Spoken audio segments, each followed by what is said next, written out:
Disclaimer, the following was recorded the weekend before the WWE Superstar Shakeup. Please enjoy the following audio content. Hey everybody, SonGoshuaku here, and welcome to this review for WWE WrestleMania. I'm not sure what that symbol is going to be called, but for us wrestling fans who've been watching all this time, 34. Before we've had WrestleMania Star, we've had WrestleMania New York, New York, NW, all because Vince McMahon feels that, and Jericho mentioned this this week, Vince McMahon feels apparently that the numbers make WrestleMania sound old, and I'm like, we should cherish this. This is an awesome thing for 34 times you've been able to have WrestleMania. But let's not get into petty stuff like that. This is going to be a review for WrestleMania 34. Now, joining me, my two guests actually were there live in New Orleans for WrestleMania 34. We've got one of the founding fathers of TooSweetCosplay's group, Stvo. Hey, what's up, everyone? Stvo here, ready to talk about WrestleMania 34. It was a blast live there, and lots to talk about. And joining us is the man who I always consider to be the wrestling historian, here to basically give us something if we may have lost sight of. We have the man0001. Hello, friends. I am the man0001. And I am here to speak about WrestleMania 34. Alright, so this is gonna be cool. I'll give you guys a perspective of me basically watching it at home. No, I wasn't at home. I went back and watched a couple of matches though. More so watching it, we watched it live downtown Chicago at the Duffy's Restaurant Grill Sports Bar, where they actually had Mick Foley, but we came in for the main show. That being said, I'll give the perspective of what it was like watching on the network, and Stvo and the man0001 can go ahead and give their perspective of live. So let's start off with the kickoff show, because they put 3 of the matches on there. We had Jim Ross and Jerry the King Lawler. Always a pleasure to hear those guys' voices. Talking, basically, they were calling the Andre the Giant Battle Royal. Not really too much detail to really go in here. I mean, we've all have watched it. It'd be nice if they would honor Andre the Giant's memory in this Battle Royal by always doing something significant with the wrestlers that win it, which is why it was hard for me during the commentating here. They said, you've seen what it's done for people like Mojo Rawley, and I'm like, I like Mojo Rawley, nothing against him, but from a storyline perspective, when you look at it, the guy he eliminated went on to become the WWE champion for a good part of 2017 and made it to the main card this year. So, you hear a lot of fans talk about why that it feels like their intelligence have been insulted. So other than that, though, the biggest thing for this was that Matt Hardy won via Bray Wyatt coming back, and they have joined forces, and it looks like after all this time, we've gotten a Bray Wyatt babyface turn. Hey, I am down with it, and if this is exactly what's needed to help Bray Wyatt get going with some momentum, because they've had every opportunity and I felt like they have failed at booking it in terms of getting him over as the heel he needs to be, I'm all for it. So, and I'm glad. It is wonderful that Matt Hardy gets a big win, so it looks like they still got some good entertaining planning stuff to come for the Broken Universe, and that's pretty much what I've got to say about this. Stvo, you did say you caught the last of this at the Superdome, so what was your thoughts on the outcome of the match? It was a typical Andre Battle Royal. I mean, the first ever one I enjoyed because Cesaro won, and you thought, oh, maybe this has some potential. Yes, that was epic. But yeah, like this one, it was just nothing special. It was a throwaway match. I'm glad they did it on the pre-show. Matt Hardy was a good choice. My prediction was Dolph Ziggler, but I guess they went with Matt Hardy, and that's fine.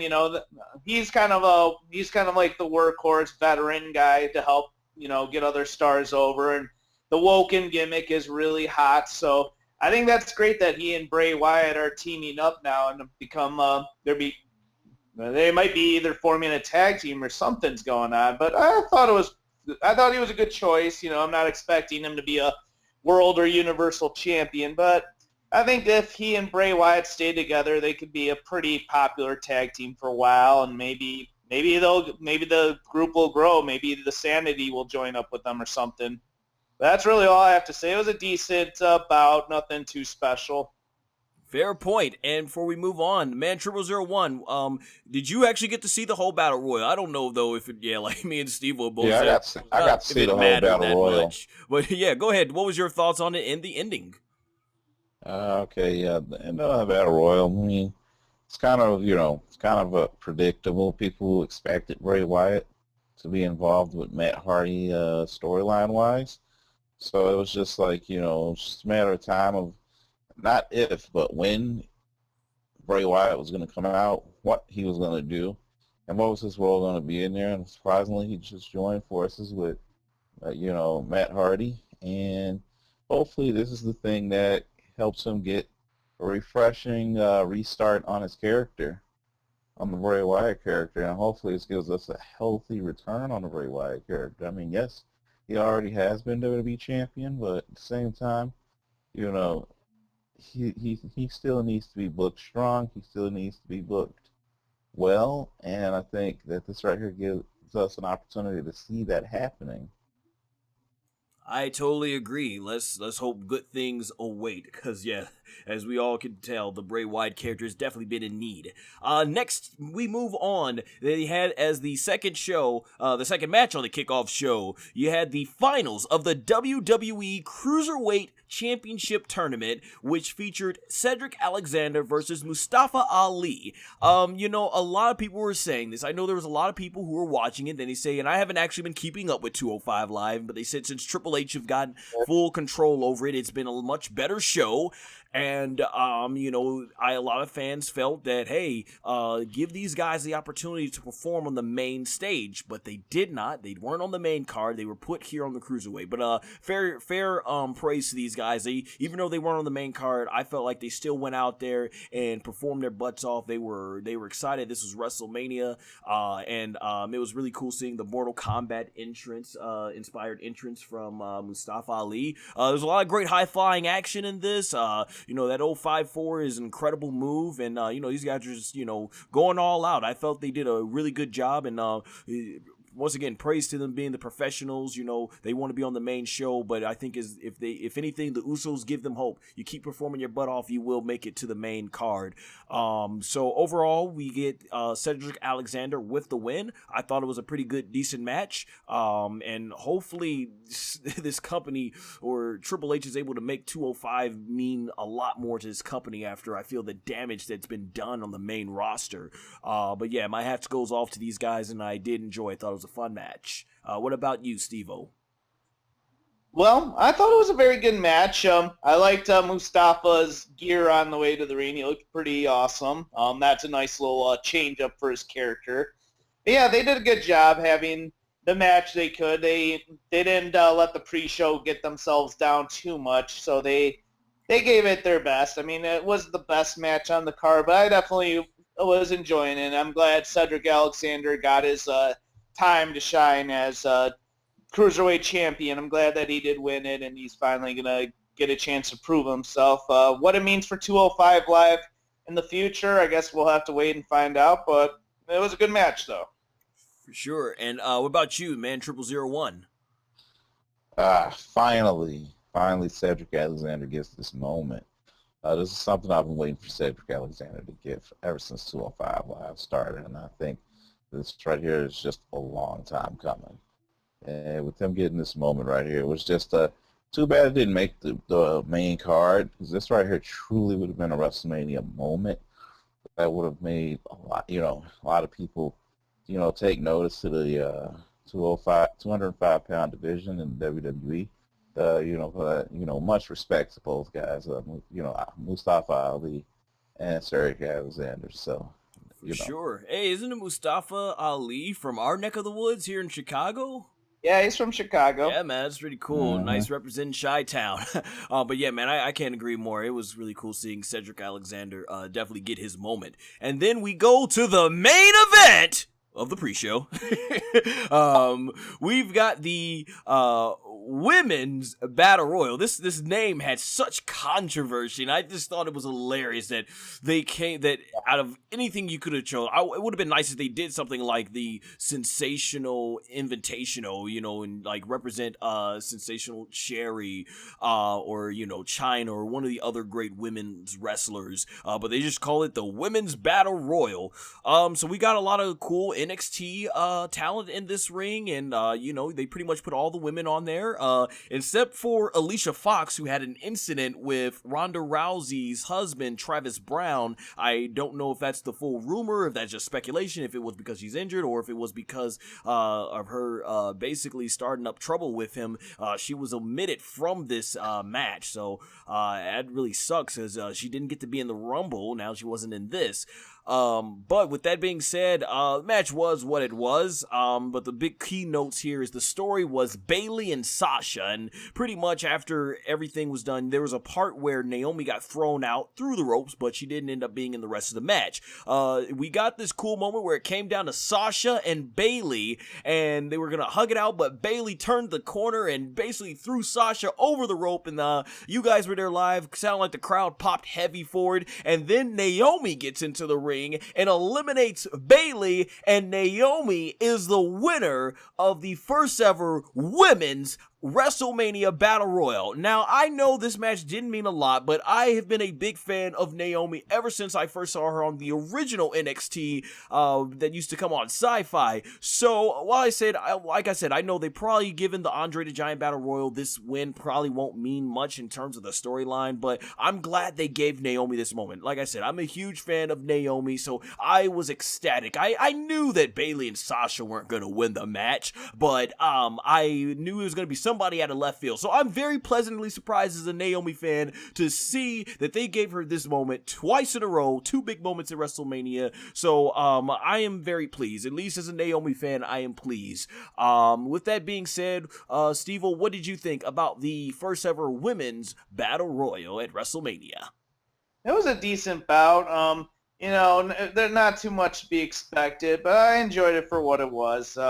Yeah, the Naomi, I thought that Naomi was thrown out at the time in the crowd, but I thought that was cool. She pulled a surprise and threw Bayley out. Earlier I made some predictions, and I thought it was either going to be between Bayley and Sasha, just because they've been having that big storyline about them, splitting up as friends and all that stuff, and I guess they're going to do that blow-off on Raw this Monday instead of doing it on pay-per-view. I kind of wish they did have a Bayley versus Sasha match at WrestleMania, because it was a big storyline, but I thought it was fine what they did for the Battle Royal. I'm actually glad for Naomi, too. She's a very talented lady, and I think that's great she won. But, yeah, it did throw me off. I thought that Bayley had the victory, so for Naomi to come back in and say surprise and throw Bayley out, that was pretty amusing. So it was a decent match, though. Yeah, cool. And for those of you guys don't know, we are recording this a week after WrestleMania has already aired, so we've seen the Raw and SmackDowns that followed, and by the time this is up here on my YouTube, I'm pretty sure the Superstar shakeup will have been finished, so that's just to give you guys the perspective that we're getting. With that said in mind, so yeah, most of these storylines will have been played out more. That being said in mind, before we move on to the main card, MANN0001, anything you'd like to throw in about this Battle Royal for the women? No, I'm happy with this match. I'm happy with this match. This is a good, it's a good battle royal. It's a great way to get all of the women on the card who are, active and everything. But yeah, I'm happy with the result. Naomi definitely deserved that WrestleMania moment. And hopefully next year we'll get Bayley and Sasha on the main card. For sure. And we get Naomi on the main card, Yeah, so definitely. they can all get, so they can all have, those WrestleMania moments and be able to have these, the opportunities they need, because, Because why the fuck not? You know? I agree.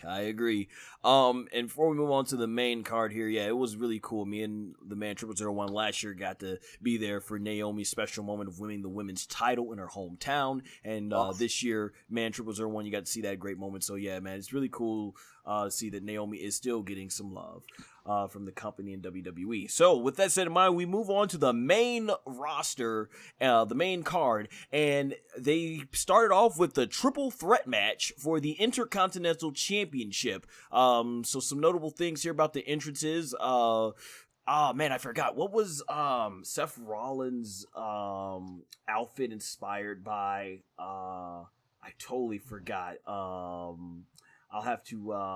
probably go ahead and put it in here when I figure it out.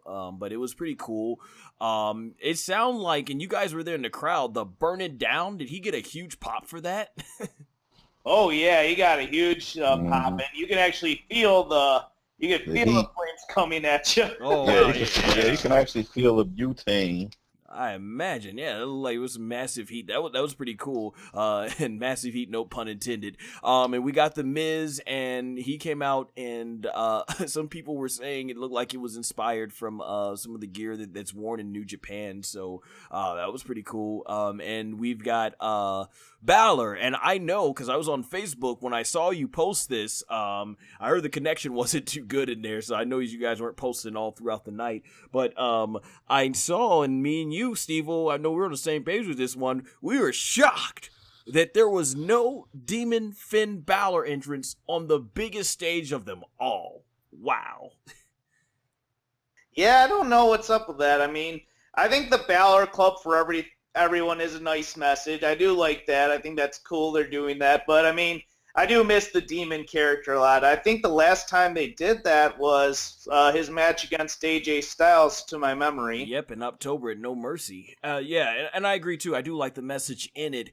It's just and honestly, it kind of makes sense from a storyline perspective because the Demon Finn Balor, it's like his ultimate form, so he only gets into this state of mind when he's up against a truly formidable opponent.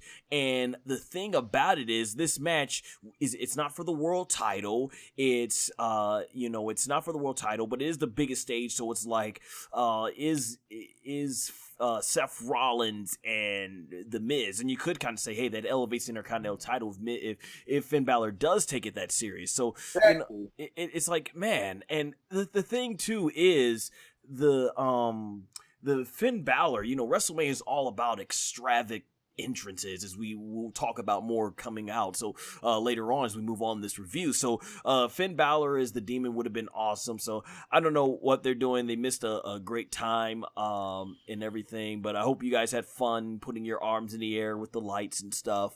But with Finn Balor, despite not doing his Demon entrance, won't take it away from the match. I thought this was an excellent opener. All three guys, as you knew they would, teared the house down, did an excellent job. You had so many great counters from all the roll-ups and all the false finishes, and just everything was really good. And in the end, you have the Miz getting the curb stomp from Seth freaking Rollins to win the match, and Seth Rollins now joins his fellow Shield brethren,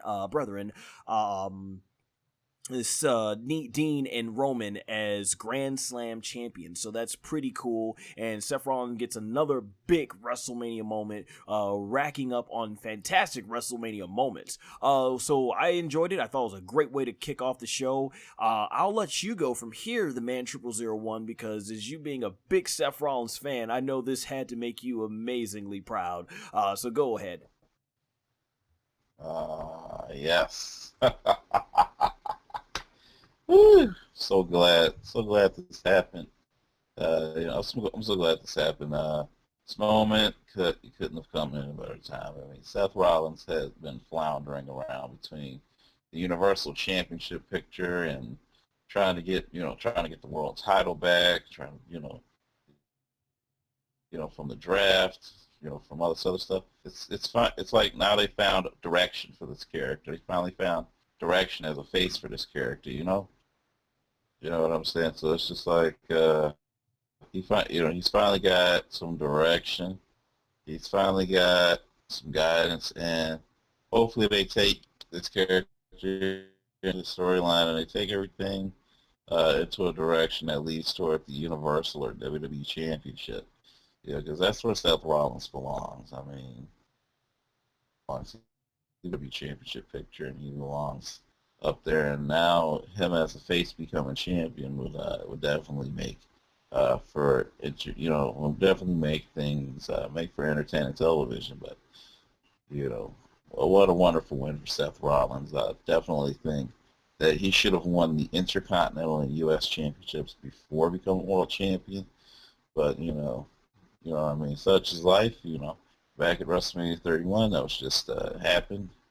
It had to happen, and now with them becoming the Intercontinental champion here, gives that championship a lot of opportunities to become more prestigious, at least on the babyface side of things, because The Miz, to his credit, did a really good job giving that championship heel credibility, giving that championship a lot of shine and everything else on the heel side of things. But now this is the time for Seth Rollins to be champion. And for kids watching at home, though, I want to aspire to be Intercontinental champion. So I believe this right here is a great moment, and hopefully things are looking up for Seth Rollins and the Intercontinental Championship picture here. And the same thing for Finn Balor. I hope things are looking up for him, and I hope he finally gets his rematch for the Universal Championship. See where that would go. And as for The Miz, I hope things look up for him as well, and I hope that he gets an opportunity to get some time off to go and spend with his family after all, he's a newly minted father. So hopefully he's that chance, because these early moments in the child's life are vital. So I'd like to end on that note. Very well said. That's very true. Yes, much props to Maurice and Miz on having their beautiful child.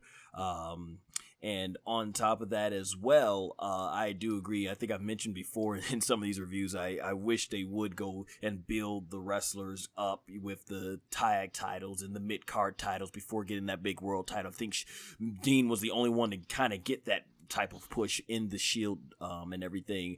But with that being said, Stvo, before we move on, would you like anything to add on to the triple threat match here? Yeah, I thought it was a great match. Three very talented individuals. Two of them who I met at Access, Finn and The Miz, both great gentlemen. The Miz actually let me hold the belt before he lost it, so that was very cool of him. Both very cool guys. And their in-ring work, they're all great. Finn always puts on great matches. Seth is a workhorse, as the nickname CrossFit Jesus. The Miz, he just shows, like, whether it's on the mic or even in the ring, he's a great worker and everything. I think that it's great that Seth has joined the Grand Slam Club along with his Shield brethren, and I think that it's going to be interesting to see what happens on Raw going forward with Seth being IC champion. I can't imagine he would be drafted. I know they did the title switches with the US and the IC title with Raw and SmackDown last year, but I can't see it happening again this year, but time will tell. It's going to be interesting to see where Finn and Miz go forward with what they're going to be doing next. I mean, we saw that Finn was on Raw, and he was kind of like, "Hey, I want that title back. I didn't lose the match. I was the guy that didn't lose." So it's going to be interesting to see what happens going forward. But a big congrats to Seth Rollins. Big congrats for everyone putting on a great triple threat to open up WrestleMania. Definitely, for sure. And, I have not had the chance to mention this, so I might as well now. It is a shame in the storyline how they're making Finn Balor's character look. Like, when Steve Austin back in the Attitude Era would lose that title, you knew that was the first thing on his priority list, and he was going to raise hell until he got a rematch for that title. And just the sheer, especially this past week on Raw and SmackDown, like what does the championship rematch clause, like the Usos and Randy lose their rematch clauses out of of nowhere, literally. Come on now. It's just a shame, but nobody's gotten their rematch for the Universal title, but they haven't let Finn Balor's character demand it, just because they had their plans with Brock Lesnar. And I don't mind if that's the direction they're going to go, but just put some storyline to it. Put something in the storyline that states that contractually no Universal Champion will get their rematch one-on-one, or Lesnar doesn't, in the contract, Lesnar doesn't have to defend his title in 30 days. Just something, but it's like they don't. It's like, the fans know it, so we're not going to go there. And it just makes the storyline look so ridiculous. I agree. I don't like that. Yeah, Finn never demanded a Universal title rematch, and Kevin Owens didn't either to Goldberg. I think he had a match with Lesnar on a dark match. I mean, it wasn't Goldberg because he was the Universal champ, but Kevin Owens had some match with Lesnar on a house show. But they really never demanded their rematches, and Goldberg just took off. So WWE logic sometimes. Right, and now they've moved it on to the other to the remaining part of the roster. Oh wow, I was sitting there on SmackDown watching. Wait a minute, how did the Usos not get in? And I'm spoiling, but obviously, if you haven't watched WrestleMania, why are you listening to this? Or maybe you are listening so you can get a good perspective. So spoiler, the Usos losing. We'll talk about that a little bit later on. But we're gonna move on to what is my second favorite match of the night, and would have probably been my favorite match if not for the finish, but definitely still at least my favorite from a technical standpoint. That is the SmackDown Women's Championship match, Charlotte Flair defending her title against Asuka. The entrance was amazing for Charlotte. I loved it. I loved how it played tribute to the entrance, Triple H's entrance 4 years ago in the Superdome, and now it's saying Charlotte is now a queen, and I believe they had some of the male NXT talent there, and you never know who 4 years from now, some of those male NXT talent might be our next Universal Champion. Never know how these things work out. But the entrance was awesome.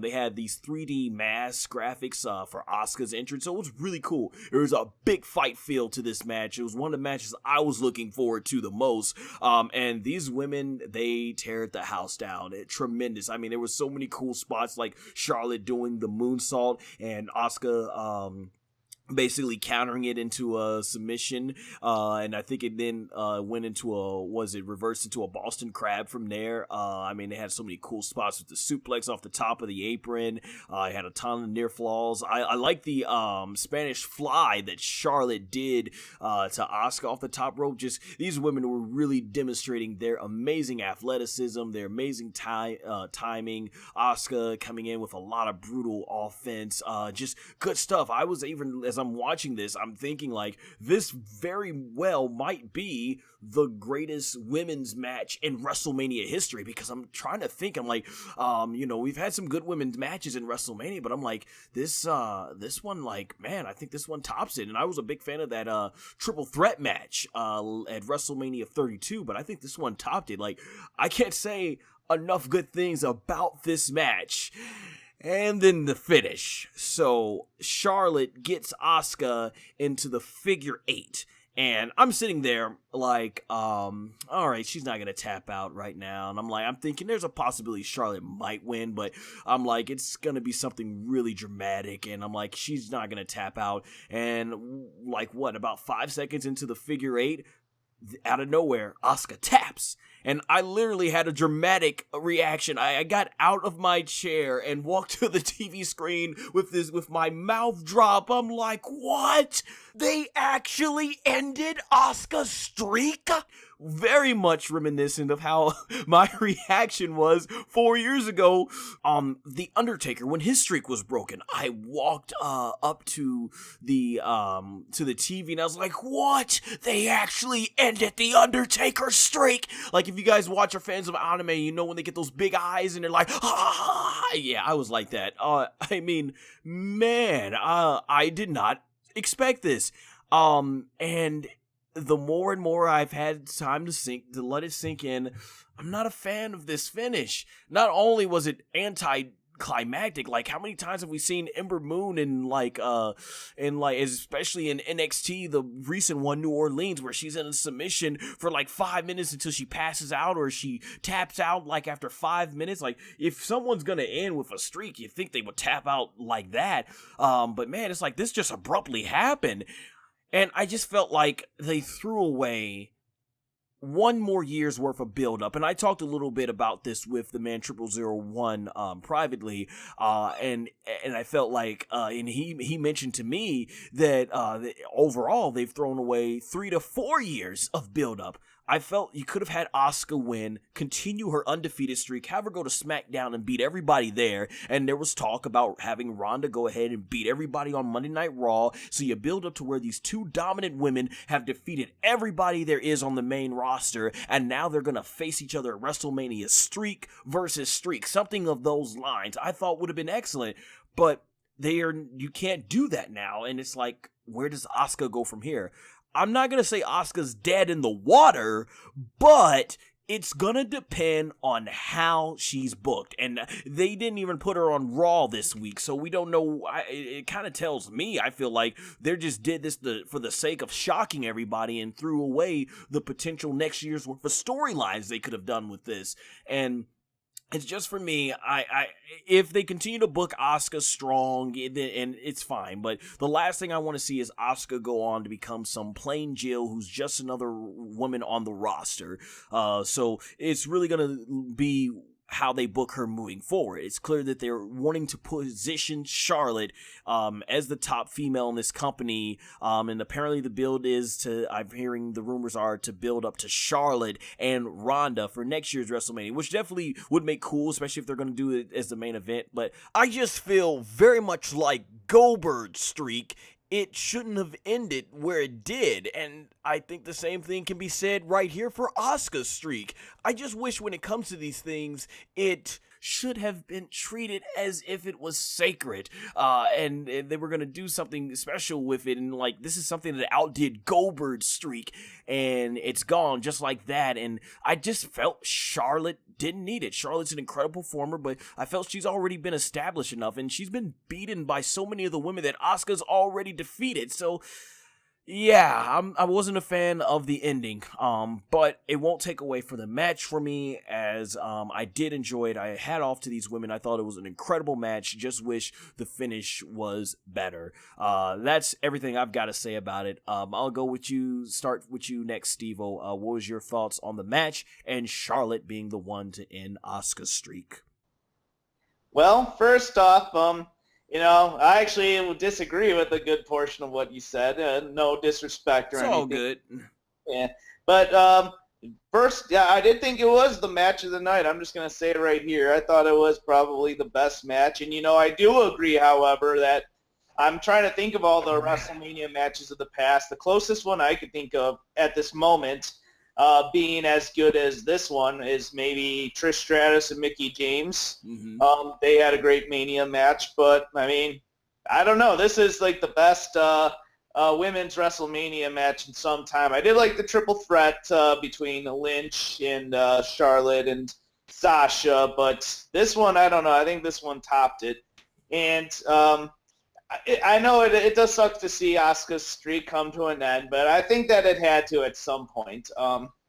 Because here's something that somebody said in Shop and Wrestle, and I do agree. I think that if they made, let's say, Ronda Rousey end the streak, which I'll get into her later, I thought she did a good performance, but yeah, I know a lot of people were saying, oh, are they really going to have Ronda end the streak? That's some nonsense. I think that Charlotte, with her time in NXT, with her time on the main roster, I think she's very worthy of ending the streak. She is a multi-time women's champion. She's defeated some of the best women on the roster. And I think that if somebody was to end the streak, Charlotte Flair is the best choice to do it.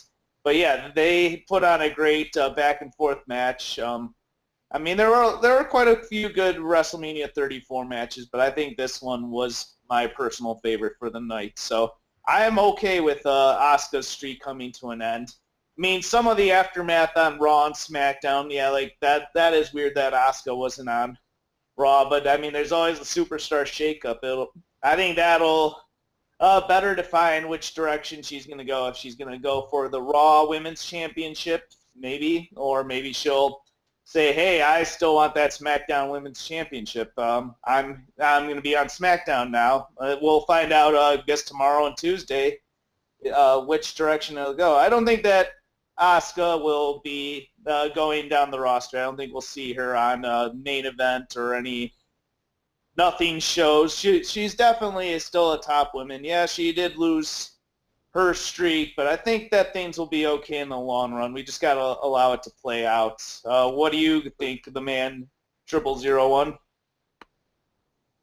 Uh, you know, I think Asuka losing her streak is it's a terrible decision. Because here's why. Because you just threw away a whole lot of potential storylines that could have happened there. I mean, if anyone was to end Asuka's streak, I think it should have been Ember Moon, and I think it should have been at next year's WrestleMania. I mean, if you're going to have Charlotte Flair versus Ronda Rousey, have that happen, for SmackDown, or, for one of the other women's championships, but allow this one right here to continue. Allow this right here to continue, because I think Ember Moon would have definitely been the best candidate to end that streak. Because number one, you would have already helped, you're already making an overarching storyline that comes full circle. You have an opportunity here for Ember Moon to get herself over to a whole nother stratosphere, no pun intended. Two, you have an opportunity here to, further Asuka's streak. And number three, you can still play up on that history that they had in NXT, that amazing series of matches that they had, because it'll be, had they continued that streak, it would have been like close to almost 2 years since they last faced each other on a WrestleMania weekend, except for this time it'll be on the main show. And this right here would set up things for the future. I mean, yes, Charlotte is an already established wrestler, and she's already an already established talent in the WWE, but at the same time, Charlotte has already had her moment at WrestleMania. She had her moment at WrestleMania 2 years ago, being the last Divas champion and being the first ever WWE Women's Champion. So, it's time for, it would have been a wonderful time for Asuka to win, because that gives Asuka the amazing stepladder career in the show, and it can also show, that next evolution in the women's division in the WWE. This right here would have been a great opportunity to put, Ember Moon over, and I think that she should have been able to end that streak, especially given that they have unfinished business. Yeah, very, very well said. I agree. I'm glad we have. I agree mostly with the man 0001 in this one, but I'm glad that you're bringing a different perspective to the table, Stvo. That's why I like having these multi-person reviews, so that way we can get different perspectives. And I have talked to quite a few fans that feel the way you feel, that sort of taking the streak away from Asuka now, it kind of like frees up some things. You get more freedom as to what you can do with her now in matches from a tension standpoint. Like, she might lose, she might win. It's just, and yeah, I do agree. Charlotte is definitely worthy in terms of the performer and athlete that she is to end the streak. But it's just, for me personally, I'm looking at it from, like, thinking of what new female could benefit. And I do understand, too, a lot of people wouldn't want Ronda to be the one, but I was always glad that if that was going to be originally the case, that WWE was actually going to wait and see how Ronda develops as the year goes on before they pull the trigger on that. But even if not, I would have been cool, if someone like Ember Moon, and the man 0001 bringing up Ember Moon just makes me another thing, like, all the women that had to be sacrificed, like in NXT, like honestly, that could have been Ember Moon's moment in NXT to beat Asuka, and they didn't go there because they wanted to keep the streak going onto the main roster. So that means, like, okay, to justify that, and I'll have more things to say about what I'm talking about when you build towards something and justifying it, and when we get to the main event, I felt like, okay, if they're gonna go that direction, then you might as well go all the way, and they abruptly end it right here at WrestleMania, and everything. But it'll be cool to hear if you guys want to comment what side of the fence you guys are on. Are you glad Asuka streak is over? Are you glad or did you want it to continue? But everybody, I thought, brought up really good points. So once again, like I said, we might not all agree, but I thought everybody brought up really good points to back up their reasoning for it. But before we move on, did you enjoy the match? I don't know if I heard you. Did you enjoy the match though, Man0001?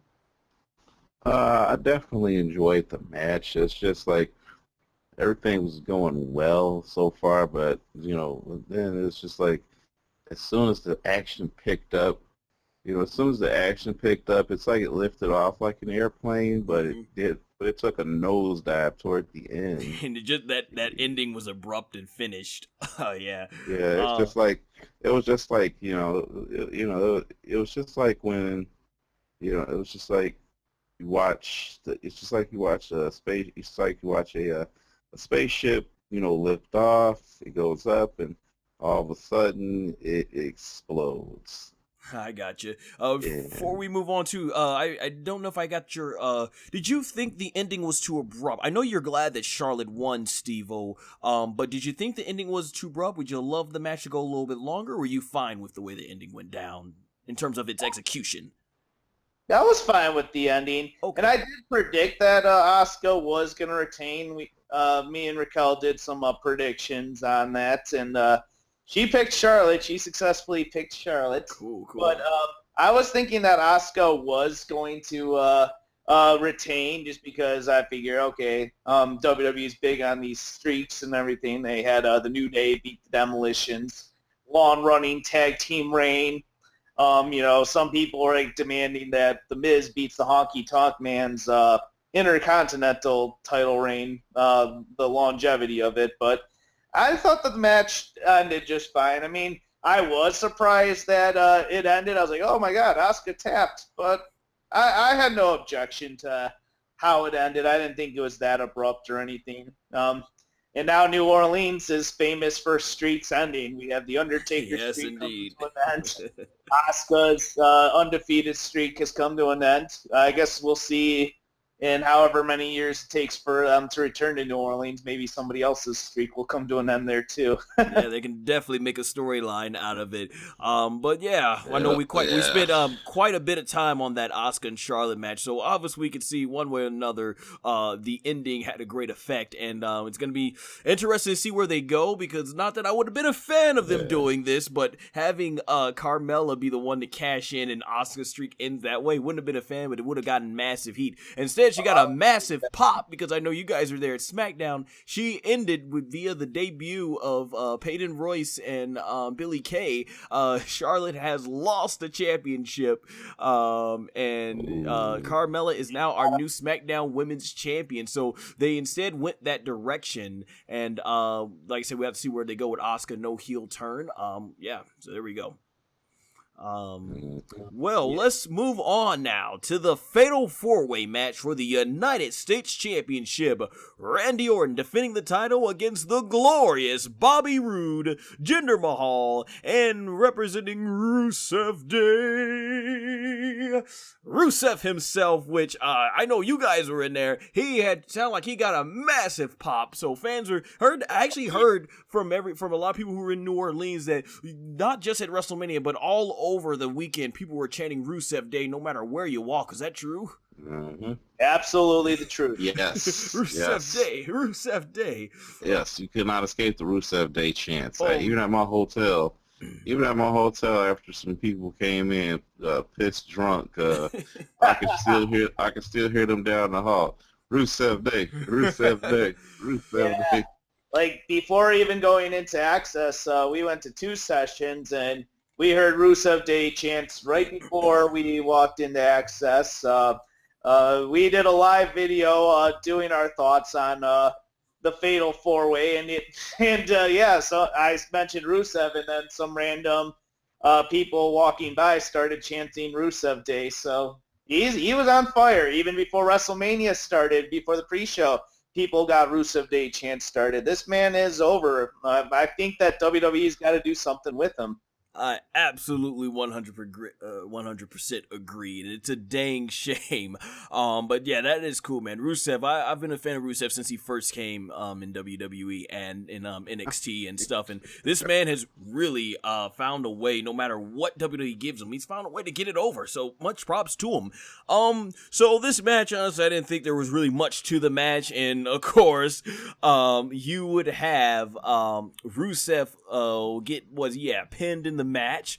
So I kind of felt like this was kind of just my speculation. Was this probably just Vince McMahon just trolling the fans? Probably so, right? I remember that line back at the Royal Rumble when they're chanting Rusev Day when Lana came out, and Stephanie McMahon specifically said that they can chant Rusev all they want, but this is about the Women's Royal Rumble. I just wonder, was Vince in her ear, Kevin Dunn in her ear saying, say that line so they get the point.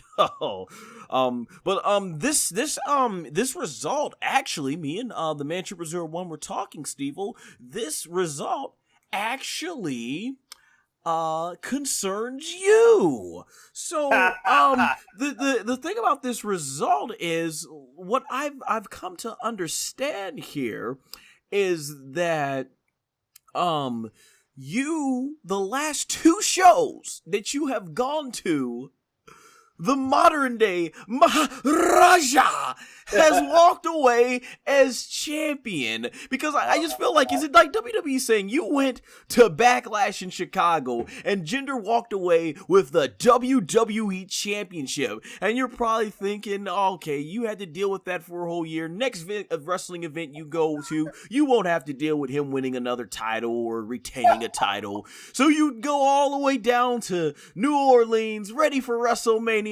And I just gotta ask, what did you think it was? Nah, not like that. Jinder Mahal wins another championship for the United States, this time the U.S. title, and I believe you're going to be attending Money in the Bank in Chicago, so me and the Manchester 01 have already put our prediction down. Because you're gonna be in the crowd, we predict Jinder Mahal wins the Money in the Bank this year. That means the next three back-to-back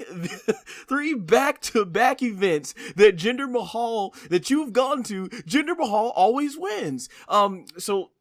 Steve-O, me and the Manchester 01 just want to let you know, as your friends, you might want to stop going to WWE events if you don't want to see Jinder Mahal win those titles. When you're in that crowd, you just sort of, you're like the urn to Jinder Mahal. You give him some sort of power where he's able to walk out as a champion.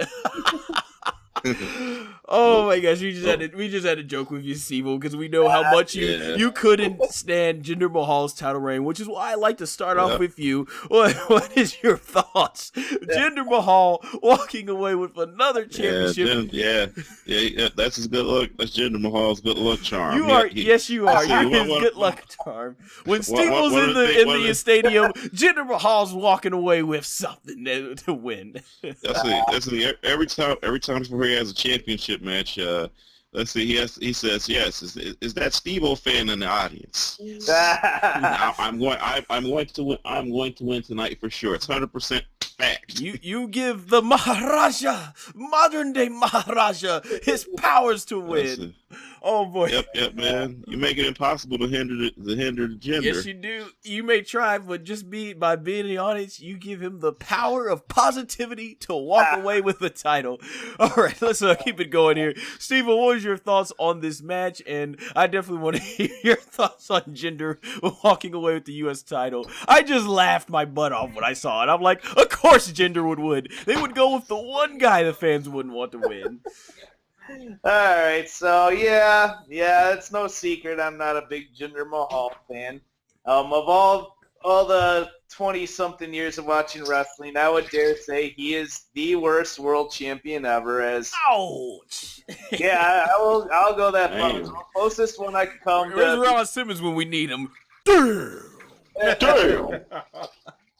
I mean, obviously not as bad as Vince McMahon, Vince Russo, or David Arquette, but I mean, in terms of in-ring talent, I don't see it with him. I mean, I'm sure he's a very nice guy in real life, and I'm sure, people say he's nice to work with, and that's cool and all, but I just don't see the talent. I don't really think it's there. However, he does get good heel heat, and Lawrence can attest to this. He got booed when he pinned Rusev. I mean, Rusev is the most over guy being chanted all weekend long. He is the guy who takes the fall to probably the least liked guy in the match. I mean, Orton is probably debatable too, but I think that more people prefer Randy Orton to Jinder, but I digress. Anyways, I'd say the match itself was just all right. Nothing really stood out to me about it. It was okay. But basically, as long as Jinder's not in the world title scene and just as a mid-card champion, I can live with that. Just, as long as he's out of the world title scene, it's all good. All right. Well, then, with that said in mind, before we move on, what was your thoughts, all trolling aside, what was your thoughts on this match and the winner? Or are you glad maybe the winner want to see the modern-day Maharaja win? Nah, he's normal. He's normal WWE Swerve. He's normal to Swerve. It's like this. It's like this when I watched that match and I'm just like, yeah, Jinder should have won over, but Jinder shouldn't have won over. But it's just like at the same time, this only adds more fuel to the fire for Rusev to get over though. This right here I have to say is Rusev's version of the 18-second loss that Daniel Bryan suffered against Sheamus at WrestleMania 28. Yeah, nothing beats that. That was one of the worst moments ever. But at least it led to one of the best moments that we got ever as well later on. So hopefully there's hope for Rusev. Yeah. So this right here only adds more fuel to the fire. I think Rusev becomes U.S. champion soon, and then I think next year, midway through next year, he will be world champion for sure. You just can't ignore it. You can't ignore it. Oh yeah, WWE could try as they could try as they smite, but they can't ignore it. So let's eventually. Let's definitely hope so. But let us all move on to what surprise to me, every surprise to me, is my favorite match of the night. Rowdy Ronda Rousey teaming up with Kurt Angle to take on Stephanie McMahon and Triple H. Triple H and Stephanie had a pretty cool upgraded entrance from last year. This time they both came out on the bikes and everything. Tricycle. Is that tricycles? Oh yeah, that was pretty cool. Yeah. Entrance live. And I'd say I hope you guys enjoy that spectacle. It sounded like people popped really heavy for it. Kurt Angle, finally after a year waiting, I get the full Kurt Angle entrance with the pyro. That was epic. Of course, I know you. I don't know if you guys are probably chanting "You suck." I'm the one guy in the crowd that always chants "You rock." You rock! Yeah. I just can't bring myself to say Kurt Angle sucks. And then Rowdy Ronda Rousey, who I thought was gonna come off with that bad BMF walk as she did so many times in UFC, but she comes out instead through the smoke, and she has a wonderful tribute wearing to Roddy Piper. And the bell rings, and she's got her game face on. I thought the match kind of started off a little bit slow with Kurt Angle and Triple H in the beginning. But Stephanie did a tremendous job playing the heel and just trying to do everything she can with the cowardly heel tactics. And Kurt Angle freaking milk the crap out of that tag to Ronda. But once he got the tag, Ronda came in. I felt like this match just from start to finish from here was tremendous. Ronda coming in, grabbing Stephanie by the hair and basically just throwing her around. A couple of the throws looked a little awkward, but overall, what I really loved about this performance from Ronda is that she had ring presence, and I know you can't teach that. She felt like she had a presence in the ring. her performance was tremendous. I was not expecting it to be as well as it was, and I was blown away. I really went into this match thinking it was going to be very similar to The Rock and John Cena versus The Miz and R-Truth, Awesome Truth at the time in Survivor Series 2011. I'm thinking, okay, Ronda's going to start off the first couple of minutes of the match, and then Kurt Angle and Triple H will do most of the work, and then afterwards, she'll get tagged in to finish off Stephanie. Oh man, was I wrong. Stephanie and Ronda and everyone really carried the whole match together. There was so much excitement in this match. Now, I've heard from people there that who were there say that everybody was on their feet for this match, and it certainly sounded that way on TV. I thought the funny part was, especially since me and the themann0001 followed her UFC career, it's funny when you see Ronda struggle so much to get an armbar on Stephanie, and yet someone of the caliber of Miesha Tate, she basically, she got that armbar on there a lot easier. But I know it's wrestling; we have to suspend our suspend our belief and all that stuff.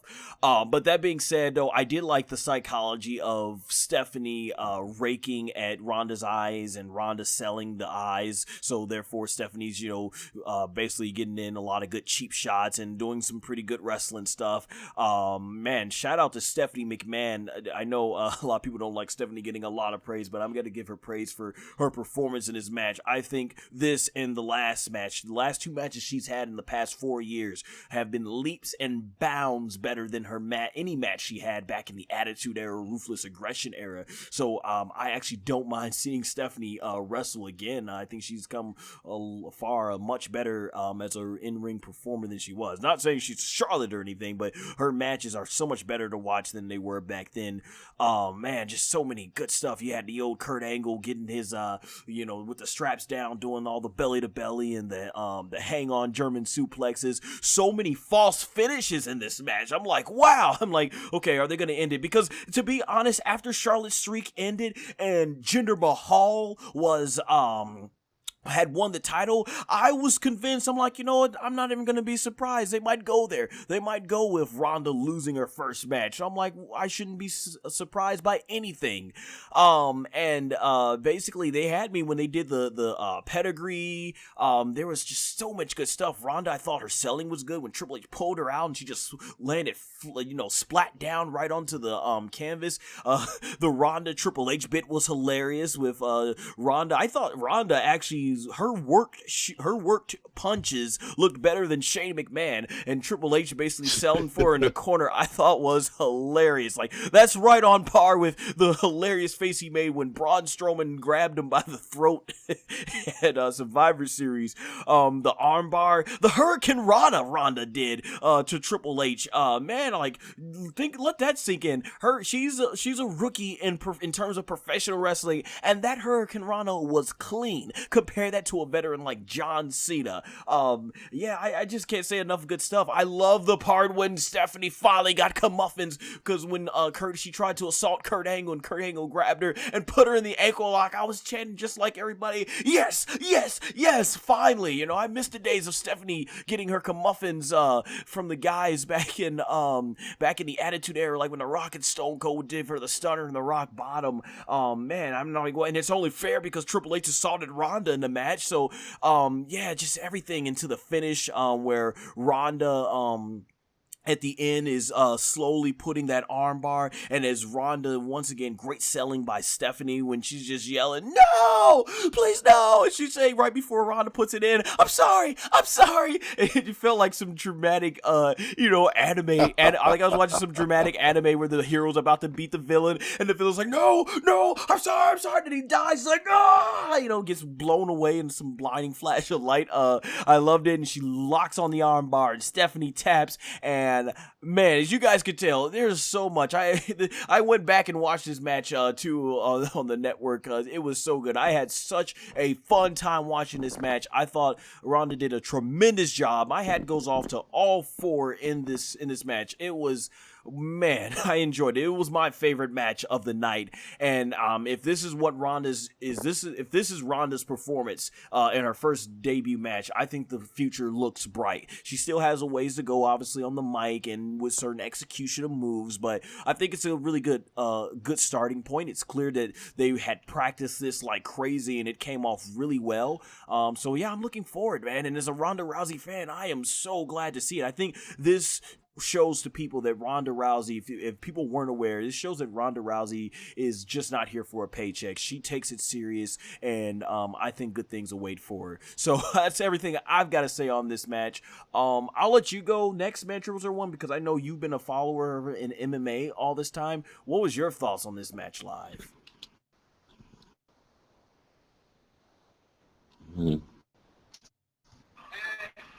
Are you still there, the man 0001?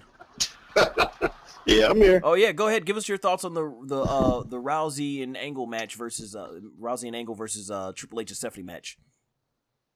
Rousey and Angle versus Triple H and Stephanie match. Yeah, I mean, my thoughts are, as follow. These are my thoughts. Hey, I'm not surprised, motherfucker. Nate Diaz. Also, you were expecting Ronda to tear the house down then.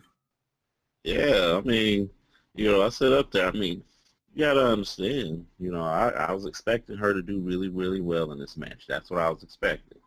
And she did. You don't sit up there and you don't have someone as athletic as she is go out there and suck donkey dick, You don't have that shit go down, you know what I mean? She's an Olympian and a former UFC champion who has defended her championship, I believe, 6 times over, Correct me if I'm wrong. She defended her championship 6 times over, and she went out there and she performed on a whole nother level. I mean, she's like a female Kurt Angle, Yeah, it reminded me. She's picking the business up pretty quickly. The only thing she got to work on, the only thing she has to work on is, them mic skills when she's out there live and in person. But other than that, she did amazing, and I expected her to do really well in this match. Psychology was on point. Her selling was on point. Everything she did was, on point. And I hope to see her in some singles action, and I hope to see her, see more of her, in the ring soon. Oh, yeah, man, I totally agree. I remember that early footage a couple of years ago where her and the other 4 horsewomen were training, so she looked like she knew what she was doing pretty well then. I know she had a lot of training with Brian Kendrick even before joining WWE, so yeah. Stvo, I don't know if you're a UFC fan, because I know you're going to your first UFC event in Chicago where CM Punk is going to be there, so yeah. I'm not sure if you followed any of Ronda's matches, but what was your thoughts on Ronda's performance in this match? I know you stated you had some stuff to say about it earlier. Go ahead. Now is the floor for you. Thanks. Yeah, I mean, I'm not a giant UFC fan, but I'm a casual watcher if it's on and we're either at Buffalo Wild Wings or there's some way to watch the fight. I enjoy a good UFC fight. And yes, I have seen some of her stuff before. She was very talented. I've always been a fan. I think she's very talented as a fighter. She's been in some movies. She was in the movie Entourage, and I'm sure there's others. I can't think of it at the moment.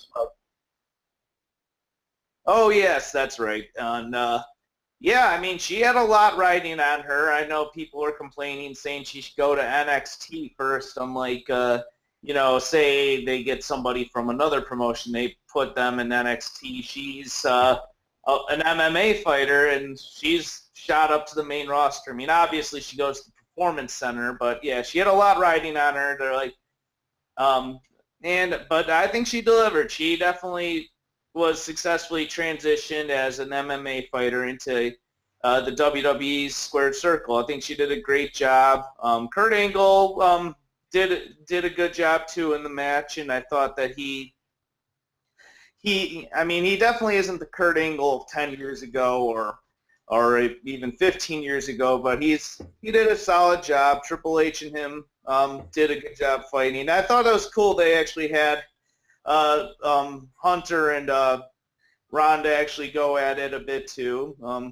The impressive feat of strength of Ronda lifting Triple H up over her head. I thought that was awesome. So awesome. easily, yeah. Yeah, I know some people complain about the mixed match challenge not allowing the men and the women to fight. I mean, this isn't the Attitude Era anymore, nor is it Lucha Underground. Right.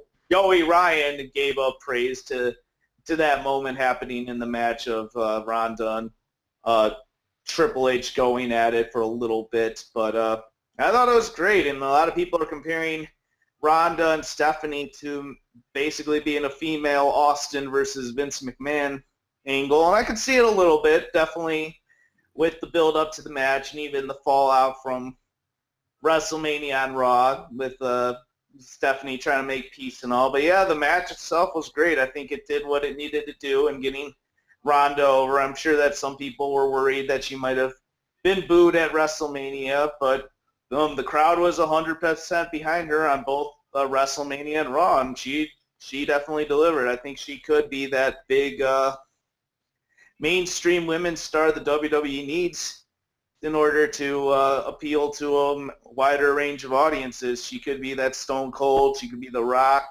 I think she has a lot of potential in the future, gaining more mainstream publicity with her appearances.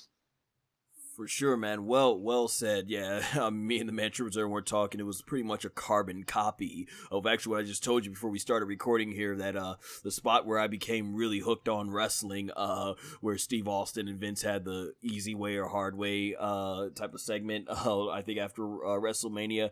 So yeah, it's clear they're going down that direction. With they even said on commentary Ronda being a rebel. But yeah, I think the future definitely looks bright for Ronda Rousey.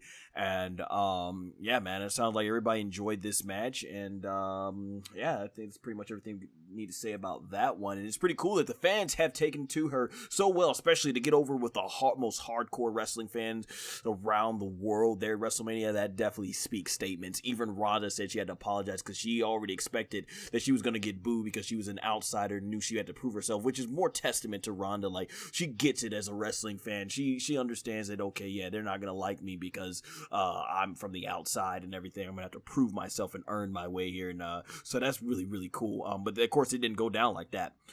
Alright, so now we move on to the unadvertised match of John Cena versus The Undertaker. I thought it was pretty funny. They did indeed have John Cena in the crowd drinking beer with the fans as he watched the first part of the show, and then after Asuka lost, they awkwardly, for whatever reason, chose that timing to have him run over the barricade and storm right up to the backstage.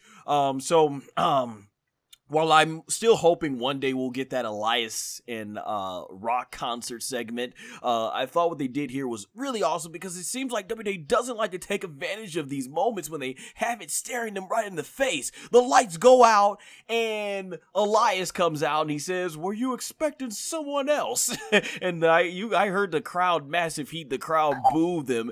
I'm like, yes, they finally did that. Like, they had the opportunity, perfect timing to do that so many times with Bad News Barrett and CM Punk in Chicago after he left. Yeah. So I'm glad they finally took advantage of that, and I loved Elias going like, "That's right, John, you do what you do best, and that's sit there and be a spectator."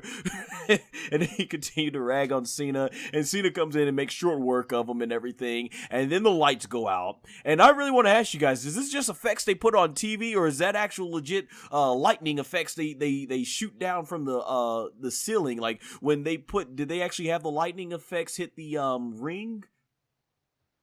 It was kind of like the Asuka thing. Like, it was more effects. I mean, they made noises, but it was still cool though. It was like, whoa, they're doing it. This is crazy. Okay, yeah, I've always wondered that. I'm like, I've never seen them do it at the live show because I'm like, it looks like it's something, a graphic they put over the screen. But yeah, so Undertaker's gear shows up in the ring, and then the Undertaker comes out as the dead man gimmick we've seen him as for the last almost 15 years now, I think.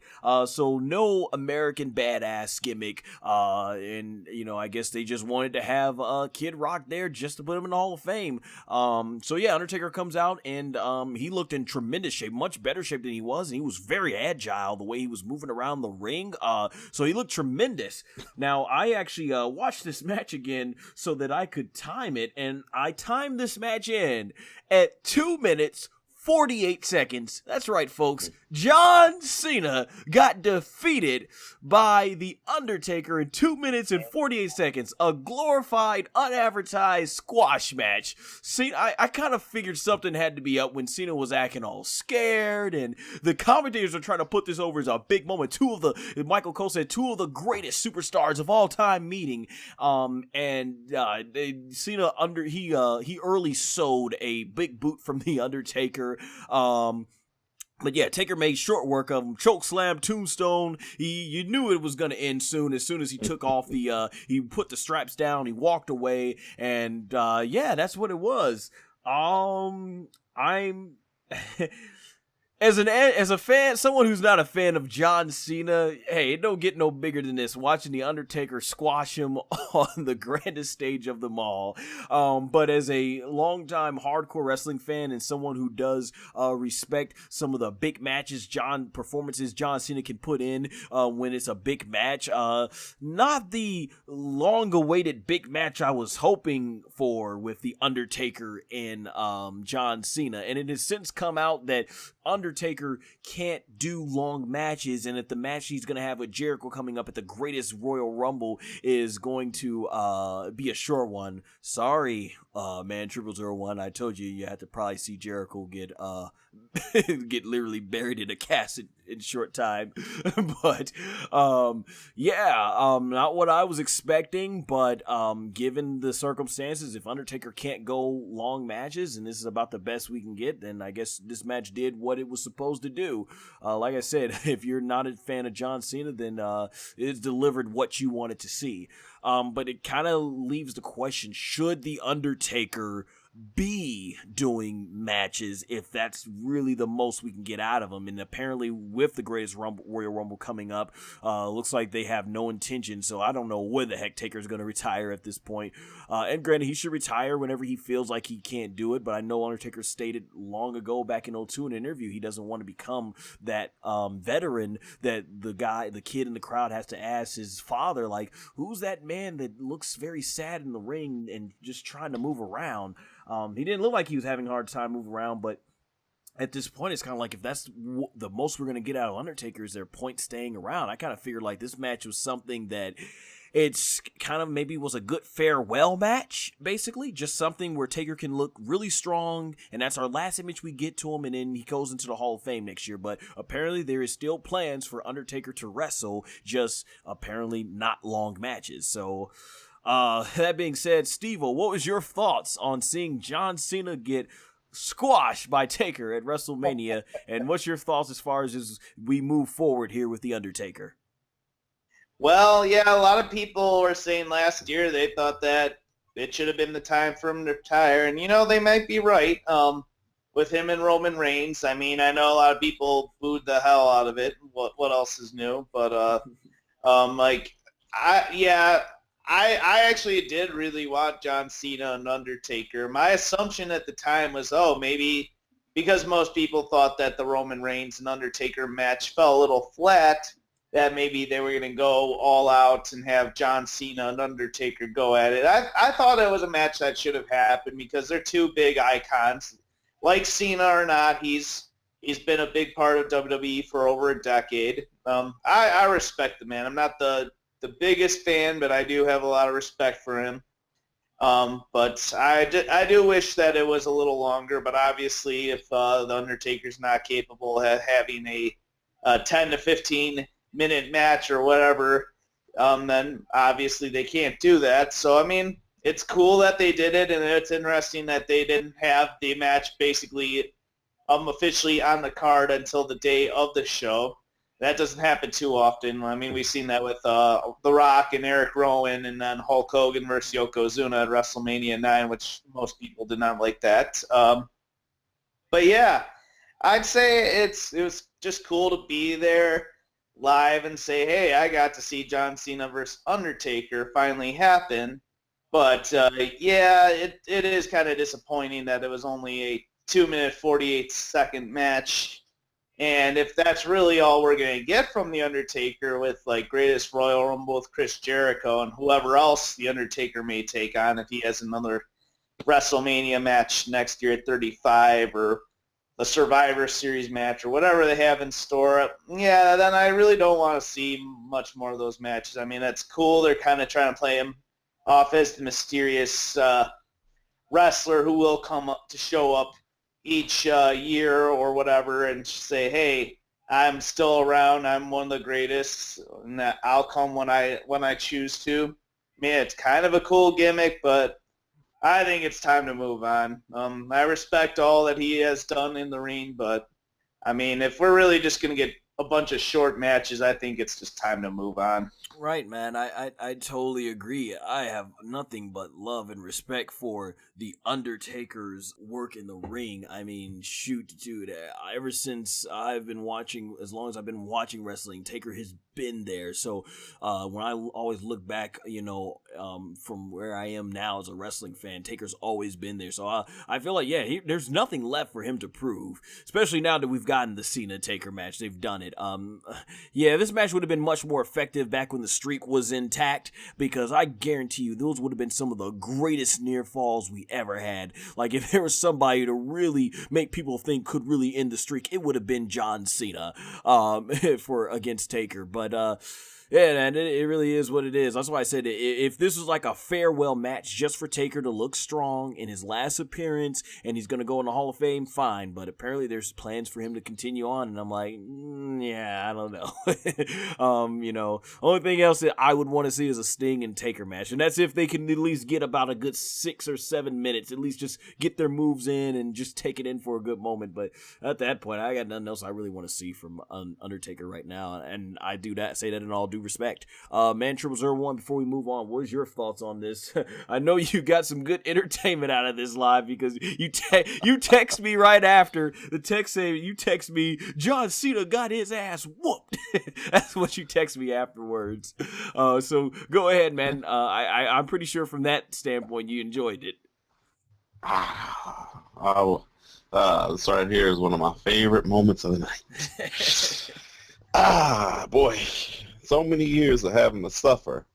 Finally it happens. John Cena got his ass whooped. That's just what it is. He got his ass whooped. They brought that boy in, and he thought he was slick. It even happened. He even dropped to a point where he didn't even need to be.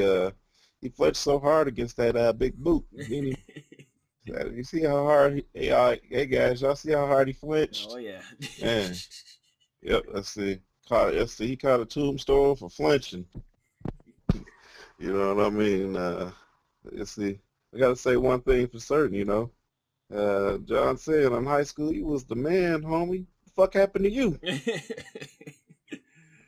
Oh boy, yep. Man0001's never been a fan of John Cena. Like I said, I'm not a big fan either, but if there's one thing I'll give John Cena, when it comes to big match situations, usually particularly Cena does deliver. One of my favorite match I've seen in person, CM Punk versus John Cena, Money in the Bank.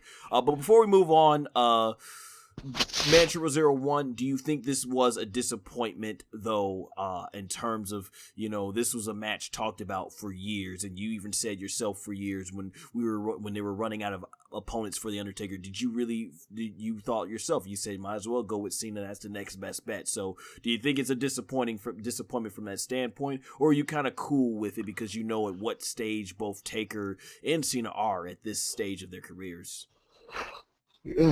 Depends on the way you look at it. I mean, it depends on your definition of word disappointment, Disappointment from the standpoint that people were hoping that if they do a Cena-Taker match, Cena and Taker would have this all-out epic battle with near falls that goes on for about at least 15 minutes. So if you can't look, Undertaker's Undertaker's old and broke down. That's just he could dye his facial hair and his hair all day and all night. But you know, when in reality he looks like fucking Raiden from Mortal Kombat when you see him walking around in reality. I mean, come on now, man's close to 7 feet tall with gray platinum hair. You know, they can dye his hair all day and all night. He looks like Raiden. That's what he looks like. If you ever see him out in person, that's number one. Number two, it's just like this. If you're looking for that kind of match, sorry, you're on a lost battalion. You ain't seeing that match. Too little, too late. You know, way too late. You know, Right. so this match should have went down years ago. I mean, many years ago. But instead, it went down here. It happened. And, you know, me, I'm happy with the result. I got to see John Cena get his ass whooped. I mean, that's just what that had to happen. There you go. So, you got your money's worth. so before we move on, because I think that's we've literally spent more time on this than the match was itself. Was anybody disappointed the Undertaker didn't come out with the biker gimmick? I admit I was hoping for it, didn't get it, but I'm not gonna get mad over it or anything. But I do feel if they weren't gonna do it now, there's no point in Taker coming do back. it now. Yeah, no point in Taker. If Taker comes back in a biker gimmick, maybe he should do it at his Hall of Fame speech as Mark Calloway, because the biker gimmick is closer to who he is in real life. What about you, Stvo? Were you disappointed? Did you want a biker Taker, or are you glad we got the dead man gimmick? I'm glad we got the dead man. Truth be told, I was never a fan of the American Badass or the Biker Taker, as they call him. I mean, he did some cool things, but otherwise, I've just always preferred him. I'm on Vince McMahon's side. I preferred him as the Lord of Darkness, the Phenom, the Dead Man. I preferred that. I just thought that the Biker Taker just wasn't for him. I mean, I know that's more his real life personality, but this is one of the cases where I prefer him to be the character over the real person, personally. Fair enough. What about you, Man Trip Reserve 1? Were you glad to see him as the dead man come out, or would you have wanted to see him come out as the... Oh, of course you didn't want to see him as biker, because you don't like Kid Rock. Okay. I had to answer myself that question. That's right. Yeah. Let's see, while I liked the American Badass character, while I liked it, and I thought it was, a good character for a good couple of years, that it was a good few years when it was around, let us see who Mark Calloway is, who Mark Calloway, aka the Undertaker, is. It allowed us to get a glimpse into his life for those few years when he was around as the American Badass. And I think sometimes if you ever do get a chance to become something different in pro wrestling, you should take it. And you get a chance for people to see how your life is. I think people should take that opportunity, and I think this was one of the best things that happened to him was the American Badass character. Mm-hmm. And a lot of people will sit up there and they'll be like, "What? Why?" Here's why. Here's why. Not to rip off a certain YouTuber, but but here's why. The American Badass character was, a great way for us to see how the Undertaker really was, what, the struggles and stuff he went through. It really gave us a chance to, humanize him, and also gave us an opportunity for the fans to miss the Dead Man character, miss him.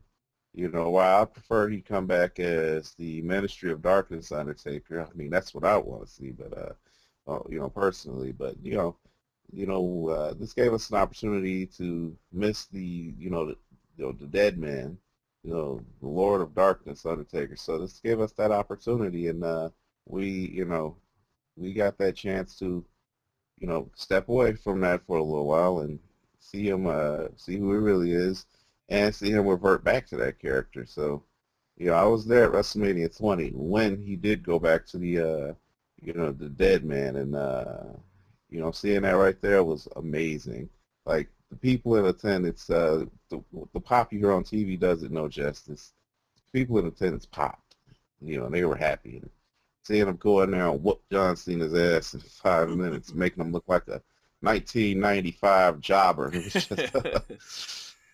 Oh, so refreshing. Hey, cool, man. Thanks for your insight. It is cool hearing, too, since I know you've been to so many WrestleManias. You've seen The Undertaker in every stage of his career, so that's pretty cool, man. And I know you guys enjoy seeing that entrance live. That entrance live. That's one of the biggest reasons I went to WrestleMania last year, 33. I just wanted to make sure that I could look back and, as a wrestling fan, know I got to experience that entrance. But very well said. I do agree. I did like the biker gimmick, and I thought some of his promo skills were awesome. It was cool to hear Taker just be able to talk and know he's got good mic skills. But moving on, we actually forgot one match, the SmackDown Tag Team Titles match. The Usos versus the Bludgeon Brothers and the New Day. Now, the thing about this match, I think the New Day's entrance was out of this world. I was cracking up. It was hilarious. I don't know if they got to throw those pancakes back there to you guys. Somebody on commentary said, they said New Day was, I forget what I know they don't like the pancakes, but I don't know if you guys caught one or not. But that being said, this match was quite the squash match. You know, Usos finally get the opportunity, and I know the Usos, I was looking forward to this match. The Usos, the Bludgeon Brothers, the New Day, they all would have great chemistry in the ring, but this was a squash match. It put almost kind of a squash match. They got some offense in, but the Bludgeon Brothers win. So yeah, I'm glad the Usos finally got to be on the main show, but this really wasn't a showcase of all 6 of these guys' talents, or 7 if you want to include the third member of the New Day. This wasn't a showcase of all 7 of their talents. Clearly it was get your stuff in and let's move on. We don't have enough time, even though it's a 7-hour show. Okay. But I'm quite pleased with the results. I'm happy for the Bludgeon Brothers to get this tag team titles, get the tag titles. Eric Rowan and Luke Harper, basically, I thought they've been long overdue for a tag team title run or just something for their careers, especially particularly Luke Harper, who was so over last year. I wish they would have put him in that triple threat match. So yeah, I'm very happy for these guys. Eric Rowan, not too bad. He's had a match with The Rock at WrestleMania, and he's won the tag titles. Not bad at all. That being said, Man Triple 1, I know you were waiting for this one. You said the Bludgeon Brothers win. You will be standing up cheering. So how'd you like it? How'd you like it? The match and the outcome. That would imply that I liked it. I love the fact that the Bludgeon Brothers won. It's right here. It's a long time coming. But, fuck you thought was going to happen. You thought they weren't going to win? Boy, they came out there and they whooped ass. and they left. And I was happy about that. I mean, from watching purely from a wrestling match point of view, from a tag team wrestling match point of view, this could have been so much more. Mm-hmm. You have 3 of the most talented teams in the WWE, bar none, pun intended. Going out there and having this match, and they should have been. This match should have been so much more. But I am happy for the Bludgeon Brothers winning the WWE SmackDown Tag Team Championships. Job well done on that end of that part. But at the same time, it's just like, come on now, this could have been so much more. Mm-hmm. And then what about you, Stvo, before we move on? Well, there's really not too much to say, unfortunately, because the match was a little short. I mean, I am glad the Bludgeon Brothers finally got their win. I've been waiting for that ever since they were the Wyatt family with Bray Wyatt, and they're an all-new persona. But I'm glad they are the tag team champions. I do like the new look. I do like their new look, somewhat new attitude. I mean, they're not quite. They're their own team and not followers of Bray Wyatt anymore. So it was nice to see them finally get the tag titles, but it did kind of stink seeing the Usos and New Day pretty much taken care of like they were, and just no longer, the Usos are no longer tag team champions. But hey, they got their main card spot at WrestleMania finally. They've been in the pre-show for how long, and now they're finally getting a main card. But yeah, I mean, for what it could have been a little better, but I still enjoyed what it was. All right, definitely agree. We move on to the next match, which was the return match after 3 years. Was it 3 years? Yeah. Daniel Bryan teaming up with Shane McMahon to take on Kevin Owens and Sami Zayn. So the first part of this match I felt was unnecessary because I didn't see I know they were trying to tell the story of Daniel Bryan possibly being injured again and Shane's gonna have to go in it along and it's just build up to the big babyface comeback. But I felt that you could have just had Daniel get in the ring or have Shane start off and then just have Daniel just being on the apron wanting to get the tag and then you build up to the hot tag and then Daniel comes in. That said, I don't know what part of Shane McMahon's injuries were a work or a shoot, so if they were, much props to Shane McMahon getting in there and putting in the performance he did. If not, though, I don't know. Maybe WWE was just exaggerating, but pretty cool. We got to see Shane get in his stuff. If that was a part of the story, then it does make the character in the storyline seem more impressive that he was able to do what he was able to do. And of course, you get Daniel Bryan coming in and doing all his really cool stuff. It looked like he was playing it more safe. I did see him do the missile drop kick from the back, which I heard was a big reason that caused his concussions. But I heard he looked like he had his head up quite a bit to make sure it didn't land. He even sold it for a while, but then got back up with a kick up. I noticed when he was going back and forth between the corners, he would land on his hand to stop him instead of landing on his head. So nice to see Daniel Bryan is working safer. I hope he does continue to work more safer style because he's so over at this time. He doesn't need to take any unnecessary risks. And then he gets the tap out victory over Sami Zayn, and we all get that feel-good moment, and I imagine the crowd was, some people said the crowd didn't seem as loud. I don't know if they were tired. You guys were there because this is a little bit later into the show, but was the crowd pretty hot looked like it, for the yes chants, and, I mean, just a really good feel-good moment. I'm so happy for Daniel Bryan. I love, all the wonderful wisdom he shared to us, that Brie Bella told him, you fight for your dreams. If you fight for your dreams will fight for you. So very inspiring stuff, and just very inspirational to see Daniel Bryan. And just like Paige said in her unfortunate retirement speech the next night on Raw, Daniel Bryan definitely should indeed give her hope. So yeah, man, feel good moment. It's great to see Daniel Bryan back. Personally thought the match he had with AJ Styles a couple of days later was better, but for what it was a good feel good moment. I just thought the first part of the match, the stretcher stuff was unnecessary. I felt I could have done without that. Just do a simple hot tag build up and there we go. But overall, good moment to see Daniel Bryan back at WrestleMania. How about you, Stvo? What was your thoughts on the match? And was the crowd pretty hot too, by the way, for Daniel Bryan and the yes chants? Oh, definitely. Yeah, a lot of people were thrilled that D-Bry was back in the ring, myself included. He's been one of my favorite wrestlers in the 2010s. He's definitely been one of my favorites, and he's a very good person as well. So I was happy to see that. With good rivalry between him, Kevin Owens, Sami Zayn, and this was one of the best builds. I do agree that they didn't need all that filler in the beginning. I get what they were trying to sell as well, but I think they could have got more to the point or just build up to a hot tag more so. Right. But it was very nice seeing Daniel Bryan back in the ring. They definitely did a decent job with the match itself. It was, it could have been a little better, maybe a little more going on, but otherwise I thought it was a solid match, and it's going to be interesting to see what happens with Kevin Owens and Sami Zayn, especially since they didn't win their jobs back. They had an opportunity to get their jobs back on Monday Night Raw, but unfortunately they did not get up from the 10 count. Yeah, so that was unfortunate. But thankfully, like Kurt Angle said, TNA is hiring, so maybe we'll see them. Maybe you'll see them come into the Impact Zone. Oh, that was a hilarious line. Finally, after 15 years or whatever, WWE finally acknowledges them on the main roster. All right, what about you, man? 0001. I know you are a huge Bryan Danielson fan because you go back what am I trying to say? Far before his debut in WWE. I go way back. Way back, yeah, man. So how was it for you, man? You've been waiting for this moment like we all had. Man. For me, Seeing him come back, seeing Brian come back is amazing.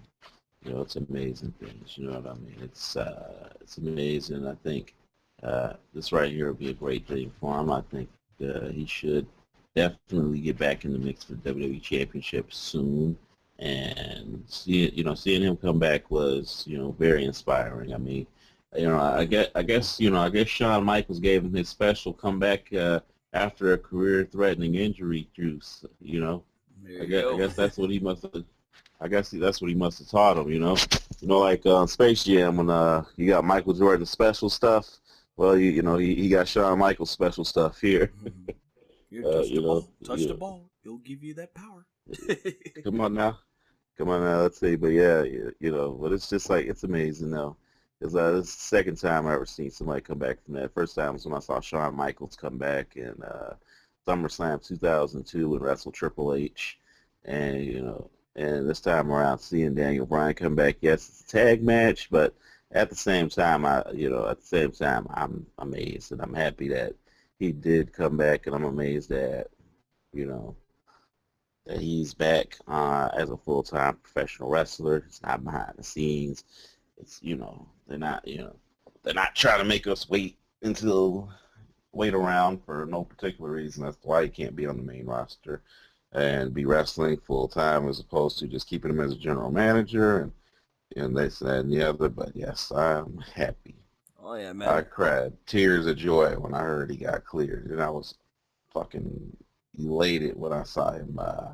When I saw him make his entrance, And I heard the WrestleMania tickets actually went up, and the sales started going up when he was announced back. So obviously, clearly, Brian is a draw. So. Yeah, and I agree. It was definitely a good moment.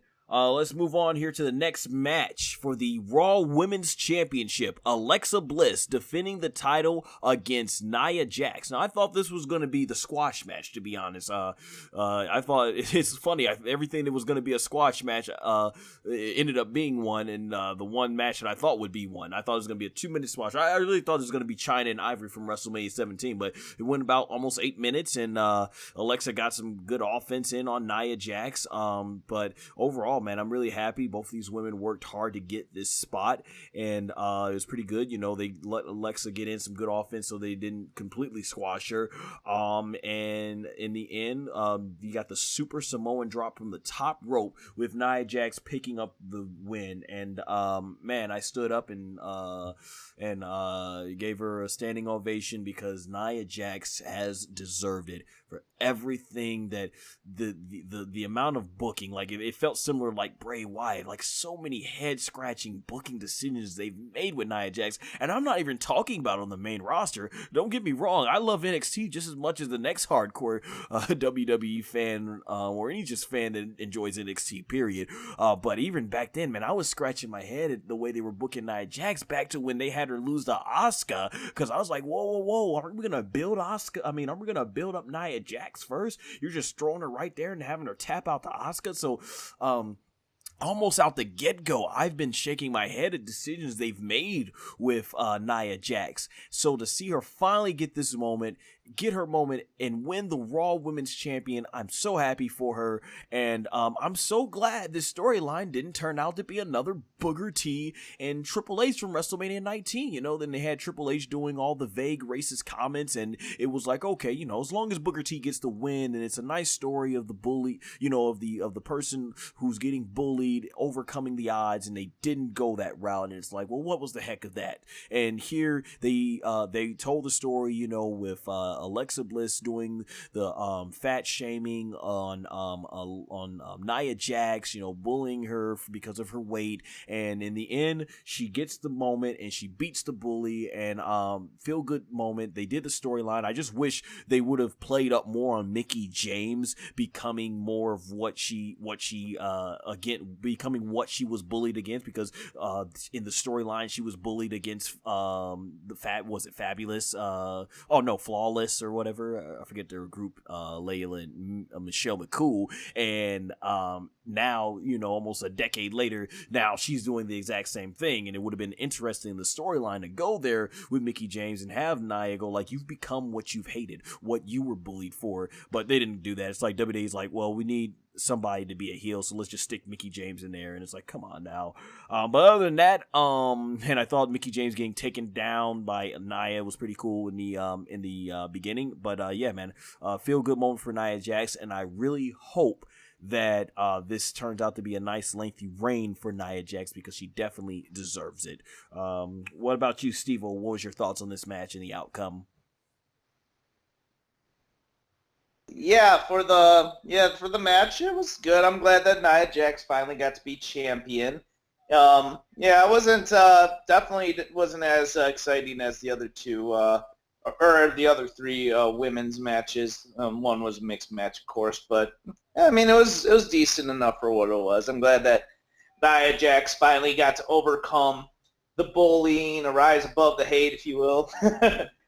And that's a good point about Mickie James kind of becoming a hypocrite about how, Michelle McCool and Layla used to make fun of her for being overweight, as they claimed, and now she's kind of being a bully herself. So it was nice to see Nia Jax get some revenge on that and finally become the women's champion. I know so many people have been wanting to see that for some time, so it's very good to see that happen. So we'll have to see what happens in the future. I can almost see Alexa just winning it back somehow. They just probably wanted to give. Right, that's like the WWE thing to do.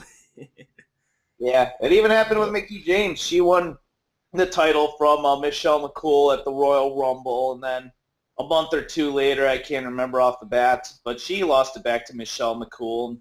I guess she was kind of on the way out anyway, so right. Shortly after she got released. I don't think this will happen for Nia, thankfully, but I don't see her being too long-term of a champion. I mean, best of luck to her. I mean, it's great she did become the champion, but if I were to guess right now, I think that it's not going to be too long of a title reign. Well, hopefully it's not a hot potato situation. I could even see them, since Asuka's staying on Raw, they're just going to have Asuka beat her and go on to have a lengthy Raw title. It's going to what was the whole point? You can't put too much past them, because look at how they did Zack Ryder. It feels like sometimes now it's just about get your WrestleMania moment and then let's move on. It's like, well, let's not let it, establish you. Before we move on, man, 0001, anything you'd like to add about this match? Yes. When it came down to it, I watched this match and I watched the way this was built up. This was built up exactly the same way as two of Triple H's previous WrestleMania matches. This is built up the same way. In reference to the fat shaming and everything else was done, this was built up the same way WrestleMania 19 was. And also, this is also using her acquaintance, her friendship, her alliance with Alexa Bliss is also built up as Batista versus Triple H from WrestleMania 21. Like, just the way this match was, You know what I mean? With Alexa playing the role of Triple H, Mickie James playing the role of Ric Flair, and Nia Jax playing the role of Booker T / Batista. I mean, that's right. That's just the way this happened, That's just the way this felt. You know what I'm saying? Oh yeah, definitely, for sure. And yeah, it's a good thing that it didn't. And I just want to make one more point too about Mickie James. I actually didn't mind that they were doing that in a storyline, because I think the idea of, being, it's an interesting, storyline where someone was bullied for something and then they become that for what they hate. So I would have been fine, but they didn't go that direction. And it's like, well, if you're going to go there, you're just going to make everybody mad, because it's not going to make any sense. Like, actually go there with the storyline. Why is she doing this? Not just like, oh, she's just doing it, whatever. But, moving on, oh boy, this is going to be a fun one to talk about. So, we have the co-main event of the night, the Raw Tag Team championships. Oh, hold on. No. Actually, let me not jump the gun here. Yeah, let's talk about the WWE Championship match first. Okay. So, next, we are going to have the WWE Championship match, AJ Styles versus Shinsuke Nakamura. I thought Nakamura's entrance was incredible. Just loved it. It was really awesome. I'm sure you guys were singing along right there in the audience with everyone. But I'm going to be honest, there was a lot of hype for this match. This was expecting to be the match of the night. I was hyped for this match. And I'm going to just say that I am a big fan of AJ Styles, and I'm a fan of Shinsuke Nakamura. But to be honest, I got to be honest, this match disappointed me. I was, I'm not going to say it was a horrible match. I didn't think it was horrible. I just thought it was okay. But the problem with that is this is WrestleMania. This is where you go all out. And it was a very underwhelming championship match. I mean, you know, it's like it lacked a lot of false finishes. It felt very slow a lot of times. It just felt like it just didn't click. And I'm not sure if it was... I can't really say it was AJ Styles, if he legitimately had a bad injury on the knee, if that held him back, because the match he had with Daniel Bryan I thought was much better on SmackDown a couple of days later. Yeah, man, this match just didn't live up to what I thought it should be. I'm definitely gonna take it. I haven't seen it yet, but I'm gonna take it that the New Japan Wrestling match was far better. And AJ Styles wins, so he gets a big moment at WrestleMania, and I'm thinking like, wow, I guess Vince is not gonna, he must not have faith in Nakamura, he's not gonna go there. Yeah, but with the way we got the heel turn of Nakamura at the end, it looks like this feud is, they're not done yet, and they'll get some more matches, so it's gonna be one of those cases where maybe they were holding back so that the WrestleMania match wasn't all that spectacular, so that their next series of matches will be, but I still feel like you still can have a pretty good match and then go even more all out. Yeah, just the match didn't live up to what I thought it would be. It left me underwhelmed. But hopefully their next set of matches will turn out to be pretty good. I'm looking forward to Nakamura as a heel. I thought his promo on SmackDown was pretty hilarious. So yeah. With that, if you guys do speak English, because I'm pretty sure, obviously, we've been talking this whole time. Go ahead, Stvo. What was your thought on this match? I enjoyed the match. I mean, yeah, it probably could have been a little better than what it was, but I still thought it was fulfilling. I enjoyed it. It was the match I looked forward to the most tonight. But Charlotte and Asuka took the cake for me personally as best match of the night. But I enjoyed it for what it was. It was a nice back and forth. I was surprised that AJ won. I was banking on Nakamura to win this, and I thought that AJ would be going in the Superstar Shakeup to Raw, but that most likely isn't the case unless they decide to randomly trade titles with AJ to Raw and Brock to SmackDown, but I just don't think that's in the works. But with that being said, yeah, it was nice to see Nakamura turn heel. I wasn't sure if that was going to happen, but I'm glad that it did happen. It adds a nice mystique to it. Like, the build-up for the match wasn't all the best going into Mania. I mean, it was just nice knowing, they had back history, and they fought in New Japan Pro Wrestling. So it was nice to see them fight on the grand stage of WrestleMania. And it's going to be interesting to see going forward. Will they have a one-on-one rematch, or will it looks like maybe Daniel Bryan will be thrown into the mix, and we'll see a triple threat at Backlash or whatever the next show is. I'm interested to see where this goes. I enjoyed the match. Hopefully, we'll see other matches exceed this one between AJ and Nakamura, and I'm excited to see where things go among those two, and maybe even throwing Daniel Bryan into the mix. Yeah, definitely. I am very interested to see where this goes, and thanks for bringing that up too. That it was definitely a back and forth match, which is why I saw, it was okay. I said I know there's some people who said that they thought the match was absolutely horrible, but I just thought it was okay. I actually liked Nakamura's matches with Sami Zayn in NXT and his matches with Randy Orton and Cena better. I like the ones that he had with Bobby Roode better in NXT. And I've liked a lot of AJ's matches. So Bobby Roode. yeah, we're gonna have to go ahead and see where that goes. So before we move on, Man0001, what is your thought on this WWE Championship match? My thoughts on this is, I felt this match could have delivered a little bit better than what we got. I mean, by the time, when the match finished, it felt like it was just picking up, and all of a sudden it's just like, again, this match right here just towards the end as well. This match right here just, it just went up in smoke like rather quickly. So I'm just like, come on now. Again, second time this night. It's just getting started. It's just started getting good, and all of a sudden it's all over with. And here's a great match between AJ Styles and Shinsuke Nakamura, and it's gone. Right. Yeah. Hey, that's my feeling. I would like to ask you guys though. Now I know people talk about the stamina of the crowd. Were you guys exhausted in the crowd at this point? Did it feel like the people around you were exhausted, or did it just felt like because the match didn't kick into high gear, the fans weren't getting into it? I wasn't exhausted. I'm sorry. Go ahead, the Man0001. I didn't feel exhausted. I felt the same.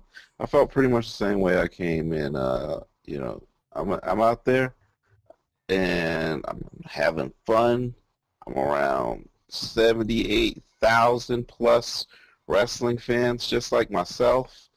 And I can't be exhausted when I'm around people who are just excited to see pro wrestling and who's excited to see this right here. So it's just like, for me, it's like I can't be exhausted around it. That's number one. Number two, my energy level did not dissipate. So, it's just that, this match right here just was getting good, and it just ended abruptly, Okay. And what about you, Stvo? Oh yeah, I wasn't exhausted during the WrestleMania. I thought that I mean, yeah, watching at home, I noticed like during WrestleMania 32, I kind of felt like it was dragging along and everything. But otherwise, I enjoyed myself, and I thought that it was a great show. I guess just being there live just makes a total difference. Like, even, I know people will say that. I had a friend who went to WrestleMania 32. I know that some people considered it a rather disappointing show, but him being there live, he said he had a blast and saw nothing wrong. And I was surprised to see on the internet, mostly in the group Shop and Wrestle, that there was people disappointed in WrestleMania 34. I heard one person say, "Oh, one of the worst manias." There's so many worse ones. But Oh, I've been to the worst WrestleManias before. That was his first wrestling show, WrestleMania 9. Yeah, but yeah, the one. I mean, for me, I've been to WrestleManias. I went to 17 straight WrestleManias, from WrestleMania 9 to WrestleMania 25, and trust me, I've seen some disappointing shows before, and WrestleMania 9 and WrestleMania 11 are definitely quite disappointing. So, I mean, for people who sit up and complain and say this show is the worst show ever, it's the worst WrestleMania ever. Oh, trust me, if you went to WrestleMania 9 and you went to WrestleMania 11, and I was like basically a toddler then, and even I could point out that was some bullshit, you know what I mean? So if y'all want to complain, trust me, pull out an old WrestleMania 9 or WrestleMania 11 VHS, or get DVD, the network, $9.99, or just pull it up on the network, or do something, or you can go ahead and watch it on YouTube if they happen to have it on there. Or you can use this method called Red Ray. The Red Ray method always works. Well, hey, gentlemen, I definitely do agree. Yeah. For me, WrestleMania was very polarizing for me, but I'm not going to say it was a horrible show because I think I get from a lot of people that the lows on this show were pretty low, but the highs were pretty high. So there was definitely enjoyment out of this one. And we're about to probably get to one of those lows that people feel, but I would say it's really cool when you are there live at WrestleMania. It's like the energy. It's like, yeah, because like I did like 7 hours last year at WrestleMania 33, and I didn't feel exhausted at all. So, man, I'm guessing it was just probably the match and the crowd heat. But let's get on to the WWE Raw Tag Team Championships. Cesaro, Sheamus, The Bar versus Braun Strowman and who, right? Who could it be? So, you know, a lot of people, I'm thinking, okay, maybe we're going to get Samoa Joe because it'd be a crime if Samoa Joe doesn't get his WrestleMania match when both years he's been healthy to compete. Or maybe they're going to do the Big Show come back. Or maybe they're going to bring out James Ellsworth for a comedy moment. What's it going to be? So Braun Strowman says that one of my partners is you. And he starts pointing to the crowd. I'm like, oh, okay. So they're going to do a little tribute, shades of Hillbilly Jim, where they're gonna pick someone out the crowd and debut a new wrestler. So I'm like, who's it gonna be? And he's walking around looking for a crowd, looking for someone in the crowd. Now at this moment, I was like, I was texting the man0001. For those of you not aware, the man0001 has done professional wrestling on the indie scene, and he's wants to get back into training to become a professional wrestler. So I was texting him like, go ahead, man. I was like, go ahead, make yourself famous. Go ahead, because I'm like, he told me that he was about ready to go ahead and run down there. I'm like, go ahead, get your WrestleMania moment. I was like, do it, and he picks Nicholas. And who is Nicholas? As we would find out, he is none other than the son of referee John Cone. And Nicholas comes out, and I'm looking at this. I'm like, are they serious? I'm like, are they serious? I literally get up and I'm asking people around at the restaurant/sports bar we're at. I'm like, is this WrestleMania? Is this really WrestleMania? You have the 10-year-old kid gets on the apron and they say this is a legit match. But hey, you guys are there. It sounded like the crowd was hot for Nicholas. Nicholas was more over than Roman Reigns at WrestleMania. Let that sink in.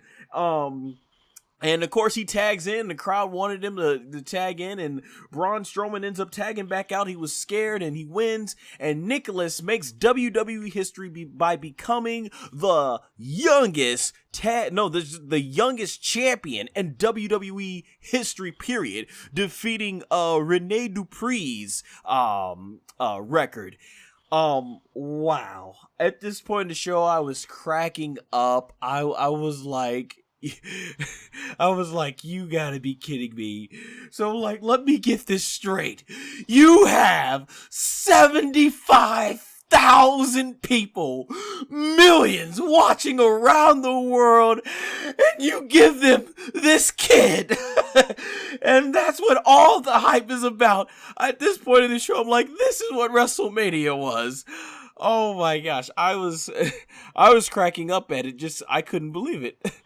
But since then, I've had the time to digest this ending, and we see, of course, I don't know if you guys saw, there were memes already coming out saying that Nicholas has been immediately suspended as he tested positive for Flintstone vitamins.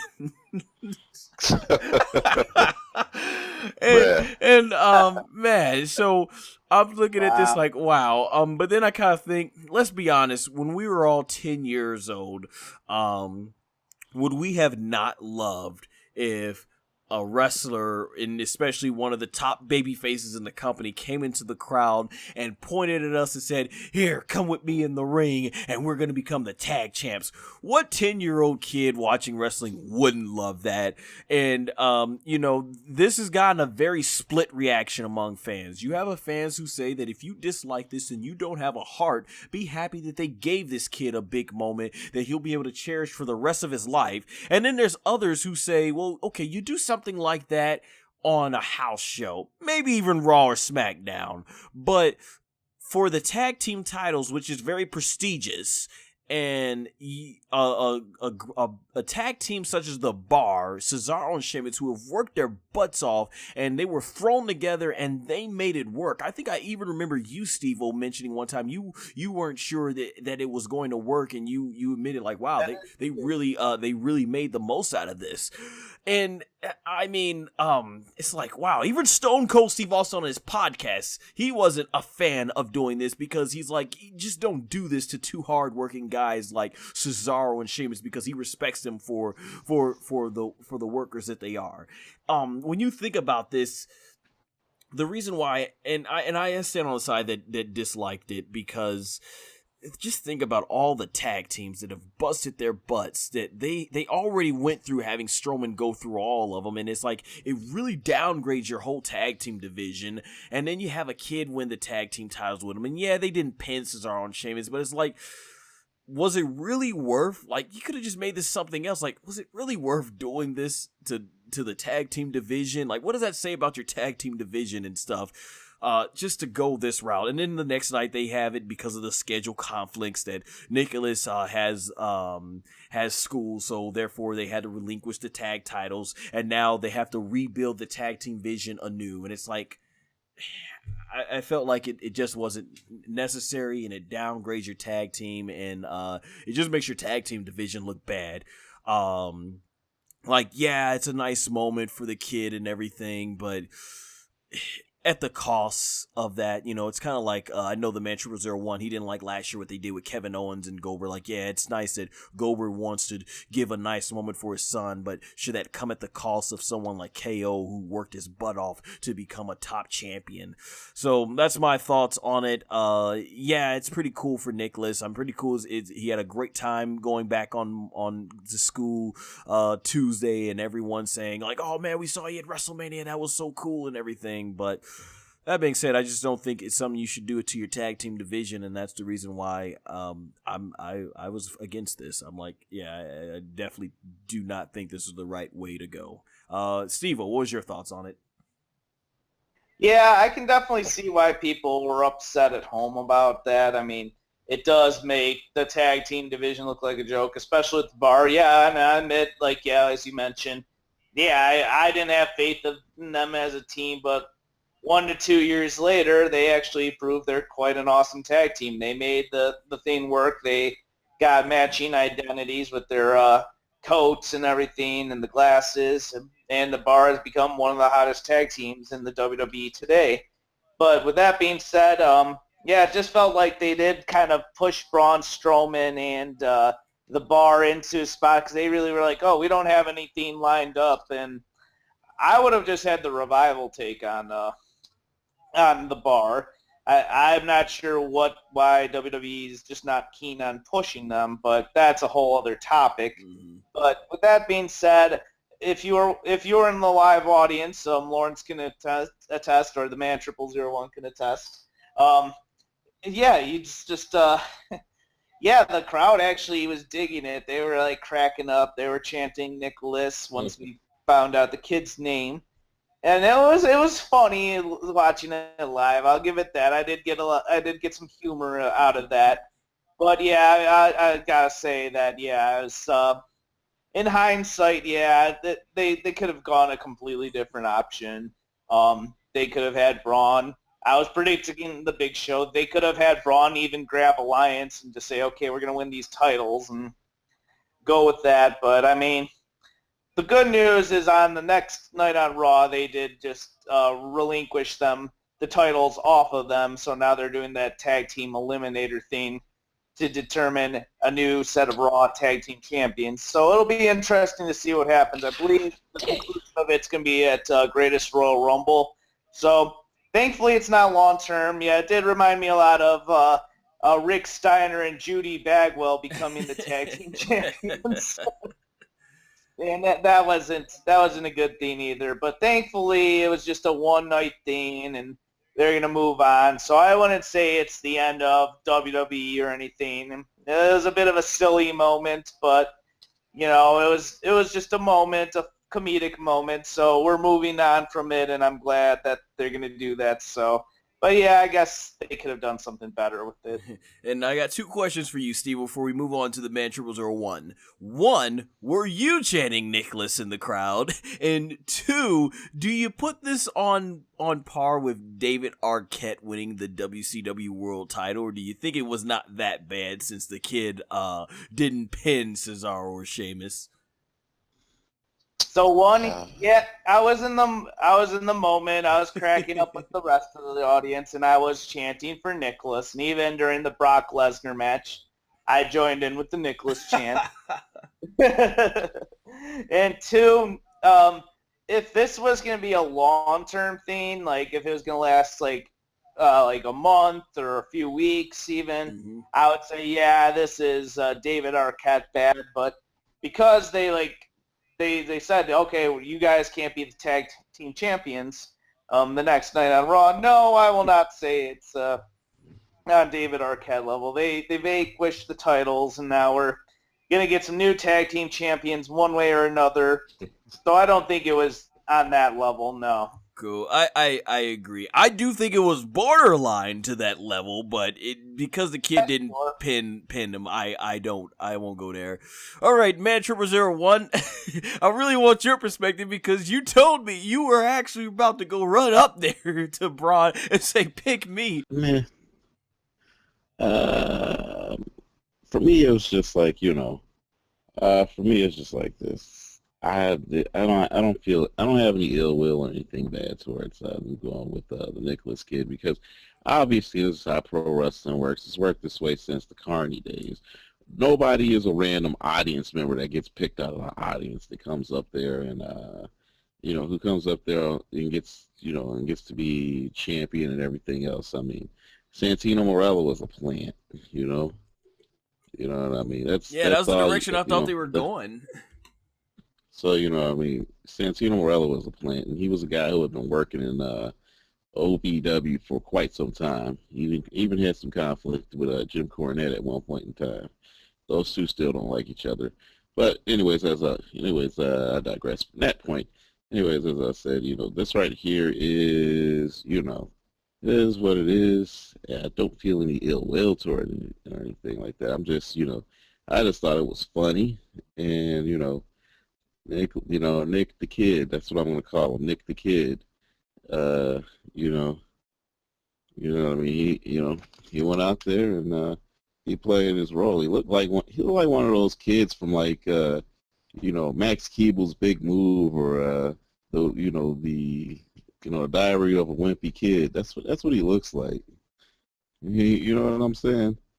You know what I mean? So that's what it reminds me of. But I'm sitting up there, I'm just like, yeah, it's somebody's kid. This right here is somebody's kid from the back. I don't know who. I know it's not one of Shane's kids, because I saw them sitting up front. They get front row seats. So yeah, going with a kid and everything else kind of embarrasses the bar. These guys have been working, they've been working their asses off since late 2016 to become as good as they are, and to finally get Jill as a tag team and to make this happen. I mean, Cesaro and Sheamus will definitely go down as one of the best tag teams ever. Most certainly they will. That's number one. Number two, Braun Strowman should have gone with somebody.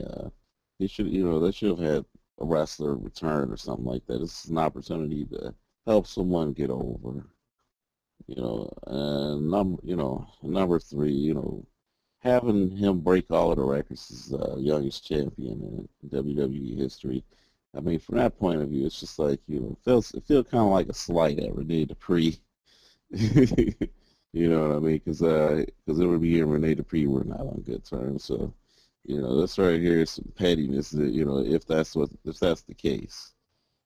Hopefully we'll get King Maxwell will come and shatter that record, since he will hopefully be a part of the Broken/Woken Universe storylines. I was going to say, would you agree with us that this wasn't quite to the level of David Arquette? Because some people are saying it's that bad. This isn't David Arquette or anything. It's not like they slapped the world title on him. trotted them out there for, God knows how long. But what I do think about is this. It's more along the lines of, Rick Steiner teaming up with Judy Bagwell. Yeah. That's what it's more like, Yeah. And hey, did you join in on the Nicholas chants? Yep, sure did. It was funny, especially towards when we move towards the main event here. Let me see. Is there anything else I had to say about this match? I was gonna say, but shout out to the bar as a Dragon Ball fan. I love that they pay tribute to the Fusion all the time. That's really cool. So with that being said, let's move on to the main event for the WWE Universal Championship match. Brock Lesnar versus Roman Reigns. Now, I think we might get about 3 different perspectives on this, because from what I've talked to the man0001 privately already about it, and from what I read on your post on Facebook, Steve, it sounded like you were trying to get into the match, but the people around you and everyone just weren't into it. And in my perspective, so I think we should have some good perspectives on this. So, starting off, I'm gonna be honest, this match to me was not as good as their WrestleMania 31 match. The build up seemed very forced to me. While it was better than their 31 build, this one was it just seemed like they were just trying so hard to make Roman Reigns cheered. I didn't like it they would have Brock Lesnar do the cowardly tactics when he's never done that before. And then basically the match to me was too one-sided. I wish it would have been a little bit more evenly matched. I mean, I wish it would have. It was pretty brutal. And you even got Roman Reigns got busted open, I think, legit the hard way by an elbow by Brock Lesnar, and Brock Lesnar did a German suplex. It looked like Roman went face first into the edge almost, so it looked pretty sick. And then he hit 5 F5s and kicked out all of them. I was sitting there, he's gonna kick out of the 1, and then the 2nd, I'm like, he's gonna kick out of that. 3, I'm like, okay, he's gonna kick out of that, and then 4, I'm like, oh, okay, they're really going all out. Then he kicked out of 5, I'm like, wow, they are really trying to get this guy over. And what I noticed, though, listening to the crowd, I haven't gone back and watched the match of this recording yet, but it sounded like none of the crowd brought into any of those near falls. And this is a move that put down some of the biggest, baddest superstars in WWE currently with one, and they didn't buy into it at all. And it sounded like the crowd just did not give a care about this. And I know the man0001 told me he was during the match he was playing beach ball with a Roman Reigns fan. He told me, let that sink in. I kept trying to ask him what was the match, and he kept telling me, look, look man, he said we didn't give a single F about that match. We were just, I'm playing beach ball with a Roman Reigns cosplayer. Let that sink in. Man, so, you're going through this match, and it's like, okay, they're really trying to get Roman over, and then he hits him with a 6 F5. I'm like, he's going to have to pin him because, this is getting ridiculous. And he does! Brock Lesnar retains the title in a very one-sided brutalizing of Roman Reigns. And I'm like, wow, so he must have signed a one-night extension or something, because they got to get the title off of him tomorrow. I mean, his contract's up from what we've been told. Of course, since then, we found out Brock Lesnar has re-signed, and he is both signed with UFC and WWE. And of course, if he decides to compete in UFC, he has to re-enter for his final 6 months to serve in the USADA pool, which he would have to get to he would have to do right now if he wants to compete in, I believe, their November show coming up for Madison Square Garden in November for the UFC. So they announced the next night on Raw that once again, I don't know how Roman gets a rematch when he didn't win the title. He's gonna get it at the Greatest Royal Rumble in a steel cage match. So I'm guessing at this point, if Roman doesn't walk away with the title at that point for the Universal title, I'm thinking WWE is just having cold feet. They want to push Roman, but they trying to wait until maybe they get that big rematch. Or I know the man0001's not gonna like this, but this basically it's all about how WWE likes to spin things, and Roman, at this point, Brock's only about 2 months away from surpassing CM Punk's reign as WWE Champion. Now, of course, that's not the title, that's not the lineage, because the Universal title is something different, but WWE likes to spin things around, and they're going to be like, well, he's the longest reigning top champion of the modern day era, so that way until they find someone, and they won't bring it up until someone surpasses the WWE title reign. Kind of like what they did with New Day. Like, they had New Day become the longest tag team titles, the champions of the modern era, but when they got close to Demolition, then they started mentioning that lineage. So that's what I think they might be trying to go here with that. For me, here's my problem with this. I mentioned earlier justification. We talked about how Ember Moon had to lose her NXT matches instead of Asuka putting her on the way out. If you're gonna do something, you might as well go all the way with it. You know, my parents taught me in life that if you're gonna do something, then go all the way with it. Don't just put half effort in it because you're only gonna get half results. I'm not saying I want Roman Reigns to be the guy. I don't think he is the guy. I do like Roman Reigns, the performer in the ring. I don't got anything against him. And like I said, I'm not for him being, just based on what I've seen, I just don't think he is the guy, but WWE tries to push him the guy. But if WWE's going to push him like that, you might as well go all the way with it. Let this sink in. For a year, you had The Undertaker lose to Roman Reigns. Lose to Roman Reigns. Beating The Undertaker is something that I feel should be treated as sacred in WWE. Very few people, because when The Undertaker does retire, only a very select few are going to be able to look back, maybe just these two, that they defeated The Undertaker at WrestleMania. That's a big deal, and therefore that should be protected. Then you had Brock Lesnar take down some of the biggest, baddest superstars. Braun Strowman, who had a lot of momentum. Samoa Joe, who had a lot of momentum.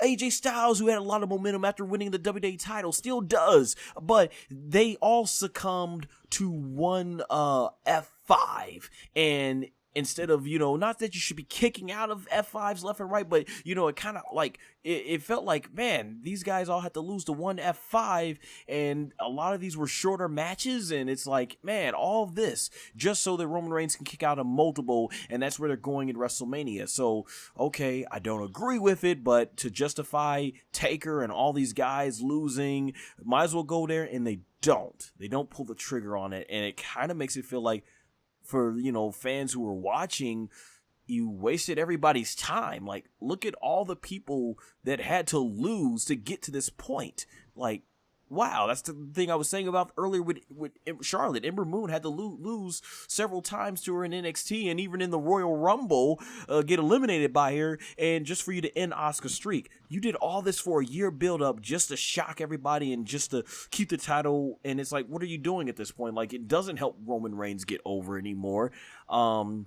And this time, the match was always too one-sided. I mean, it was in consistency with the way they book Roman Reigns, because in all his matches, Roman Reigns, in the 31 match, he barely escaped Brock Lesnar. He got a second win when I think he pushed him into the rail, into the turnbuckle post, and he almost won it, but Seth Rollins interfered. In the match with Dean Ambrose, him and Dean had to work together in order to finally get Brock down, and before the win. And then in this match, Brock Lesnar completely whooped him, and this time there was no Dean Ambrose to help him out in the triple threat match, and this time it was straight up no Seth Rollins, and Roman didn't get his win. So it's like, okay, Brock is, at this time, you've established to us, the audience, that Brock Lesnar always basically dominates Roman Reigns, and if you don't go there in Greatest Royal Rumble, and it's like, what the heck? So, I just feel like after a whole year, like, this is what? Like, then did everybody have to lose for that? So that's my thought on the main event, and it sounded like the crowd wasn't into it. It sounded like they did pop loud, which, once again, they popped loud for the babyface losing, the guy that's supposed to be the top guy. He got a fourth main event at WrestleMania, so it's like, what are you doing, WWE? Are you going there with this guy or not? That's how I feel. Stvo, what was it like for you in the crowd? Because it sounded like you said you wanted to get into this match, but everybody around, you were there, you experienced live, the audience was all over the place with beach balls and not giving a crap. And did it come that way off as it did on TV? Did nobody really at all buy into 5 near falls with the F5? Absolutely. Nobody yeah, nobody was involved. Nobody could care less about that match. Basically, yeah, you see multiple beach balls from side to side all over the arena. Yeah, people are doing ridiculous chants like Nicholas, Nicholas. Yeah, they were cheering for the beach balls to Cake. go right into the ring. And Man, that's actually, just I was something kind of about just for some laugh, life. but yeah, it was just funny. Yeah, and also, I guess there's a fan being ejected from one ringside, and everyone's making a huge deal of it. I was like, what the heck is going on here? I don't know what that fan did, but apparently the people who were in that row were pretty happy about it, and I guess he must have been causing some trouble of some sort. And yeah, I mean, I enjoyed the WrestleMania 31 match between Brock and Reigns. I didn't think like I went in with low expectations that year. I mean, there was Seth Rollins to save the match by cashing in Money in the Bank, and fortunately, Carmella can't use her Money in the Bank in this match. But I would have yeah, cracked up if they went that route, though. oh my God, that would be quite a scene. I think between that Nicholas being the tag partner and her closing out the pay-per-view, that would have been I don't know, would have raised some eyebrows, that's for sure. But as far as the match goes itself, I couldn't get into it, unfortunately. I mean, partially, I mean, the crowd is free to say what they want, but yeah, I think that kind of just got me off focused, and they weren't really doing too much exciting things in the ring, to be perfectly honest. And I mean, you can't blame them if like everybody's kind of being negative. That's like, why try hard if they're not going to give a crap about us? And yeah, actually, an interesting point made was. I mean, if it's the last match of the night and you don't want to see it, why don't you just leave? Especially since it did take a good while to get out of the Superdome, and even getting a cab after the show is pretty hectic. Yeah, man, I'll tell you, dude, at the Duffy's restaurant, a good portion, about like 20-something people left, Really? left the sports bar, because I guess they saw everything that they needed to see. So, yeah, you know that. Think? Oh, go ahead. Well, I was just gonna quickly say you think so, and quickly I'll just go over my final thoughts of the end result. I wasn't too happy about it. I mean, some people do like Brock Lesnar being a dominant champion. Some old school fans and show up and wrestle will be like, hey, this is like when Hulk Hogan was the champion and he'd only appear at WrestleMania or SummerSlam. But that's the thing. That was an era when pay-per-views were only 4 times a year, not monthly. Right. Now we get sometimes pay-per-views twice a month, and it just doesn't work in this era. You can't have. I think that yeah, like there's people just being held on the sidelines thanks to this stupid Brock Lesnar title reign. I mean, Samoa Joe could have been champion. Braun Strowman's one of the most over guys in the company, and yet he's being held to the side thanks to this stupid Brock Lesnar thing, and they had to have it be Brock Lesnar versus Roman Reigns. I think that Braun should have beat him at No Mercy last year, and then they could have had a rematch at either Survivor Series or the Royal Rumble, and then Brock gets the title back just to create something less predictable.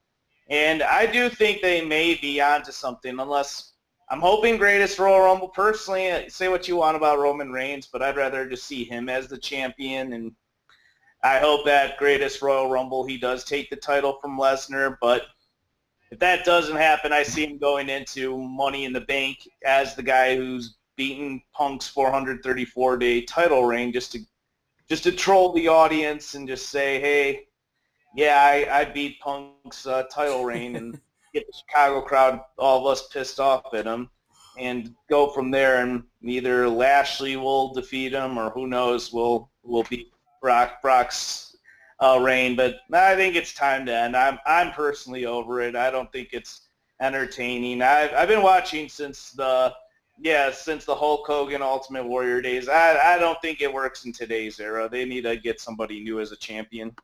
I agree, man. Yeah, I think, and I like Brock Lesnar, but I think if he's sticking around, and definitely just use him as special attractions instead of putting the championship on lockdown, and not lockdown like we win like the Usos every month at the pay-per-view, but lockdown as in you don't get to see the title for several months. You agree with me as well. What I was saying about if they're gonna go there with Roman Reigns, they should just do it.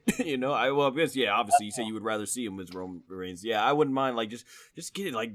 Yikes, because it feels like at this point, Braun should have won. Before we wrap up here, Man0001, what are your closing thoughts about WrestleMania's main event here? Now, from your perspective, I know you had a lot of fun, maybe not for the right reasons, as it's in terms of like you should be watching the main event, but instead you're with the crowd. But that I think shows that just the way WWE constructed all this, if you cared more about a beach ball and playing around the crowd and not paying attention to your match, what does that say about WWE's build-up? And I know you've been very outspoken to me about fans who complain that this was disrespectful to do during the main event of WrestleMania.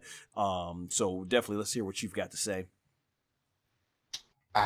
This one-sided beatdown, This right here was just basically copy and paste from SummerSlam 2014, from when Brock Lesnar dominated John Cena, totally annihilated him. I mean, come on now. This right here, this they should have known what this was. If they weren't going to put the title on Roman Reigns, or if they weren't going, to, help somebody else get elevated, then why do it? This feels like just a tremendous waste of time. Not having a championship on TV every week, because people sit up there, and a lot of, like as Stvo alluded to earlier, a lot of old school fans sit up and say this is great. It's like when Hulk Hogan had the title, or when Bruno Sammartino had the title, or when such and such had the title. But this isn't old school times anymore, where you'd get a wrestling match every once in a while. No, this is, ever since 1993, ever since we had Monday Night Raw, ever since 1995 when we had, Monday Nitro, pro wrestling fans have been accustomed to seeing their world champion on TV every week. That's a fact. This is modern day pro wrestling. People have become more accustomed to seeing their champion on television.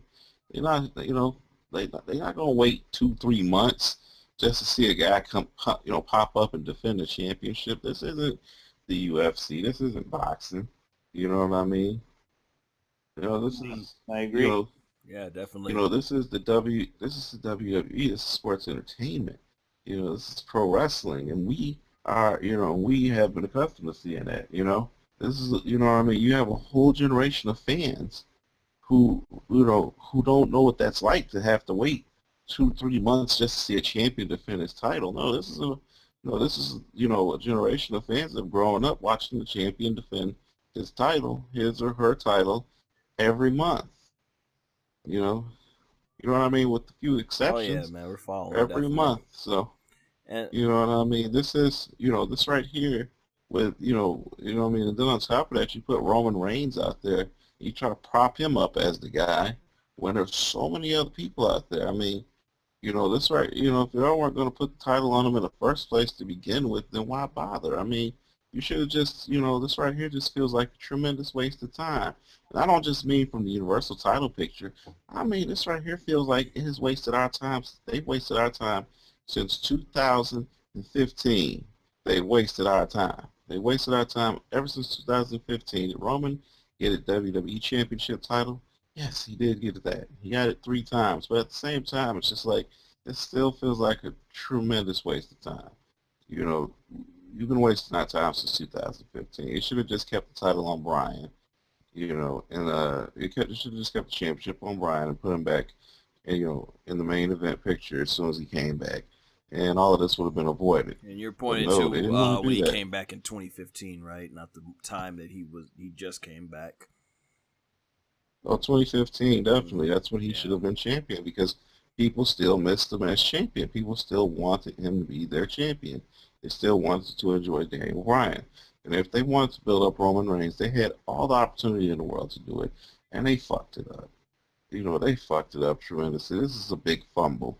It's like fumbling in the Super Bowl, Right. You know what I mean? It's like if you fumble game one and set like somewhere in late August, early September, that's one thing, you know. But you're at WrestleMania. This is not the time to fuck up, you know. Right. So that's just what it is. Well, hey, yeah.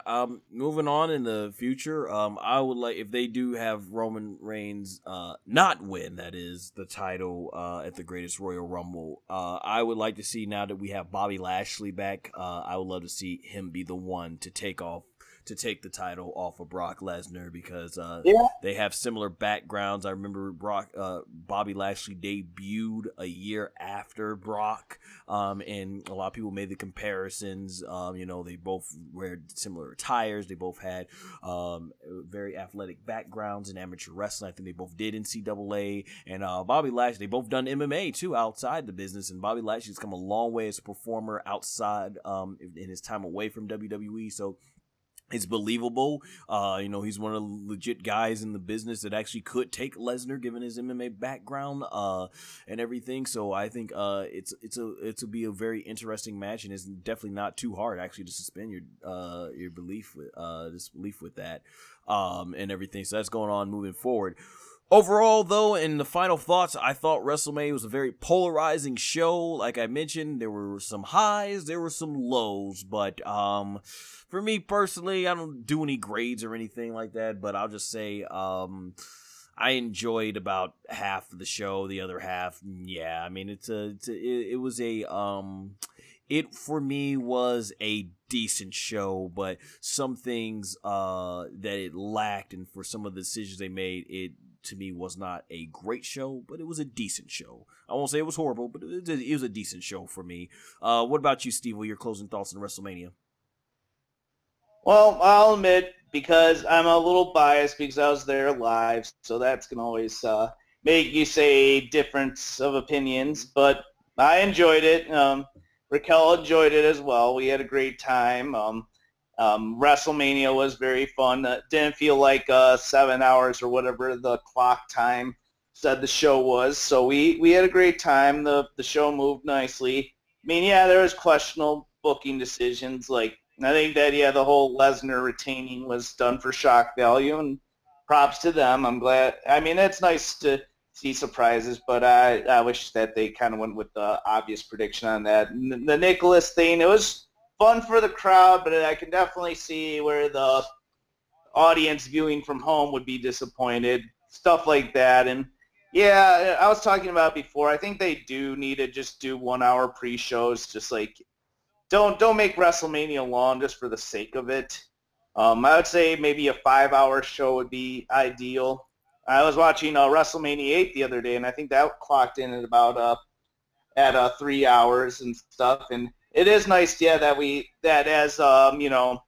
as just fans watching in the arena, we got to form our own opinions versus hearing the commentary. I mean, sometimes commentary does add to the show, but it is kind of nice to watch the show on your own without getting opinions. And I wasn't really checking Facebook all that much. Like, sometimes I'll watch pay-per-views at home and read the comments on Facebook. I didn't really have anybody else's like, oh, I hate this because so-and-so reason. So that did help my opinion, make it pretty positive. I would say, I won't say it was the greatest WrestleMania ever, like if I was watching as a fan at home opinion, but just the weekend we had, I had a total blast at the show, and I thought that I enjoyed what I watched. It was nice seeing Charlotte and Asuka live. It was nice seeing the debut of Ronda Rousey. Seeing Daniel Bryan return to the ring was incredible. I'm a huge fan of Daniel Bryan, so it was nice to see him come back to the ring. And I don't know, they aimed to put on a spectacle, and they definitely succeeded, in my opinion. If I were to give it a letter grade, I'm just going to go with a biased opinion and say A from the live audience. But I guess if I was watching at home, I'd give it more of a B.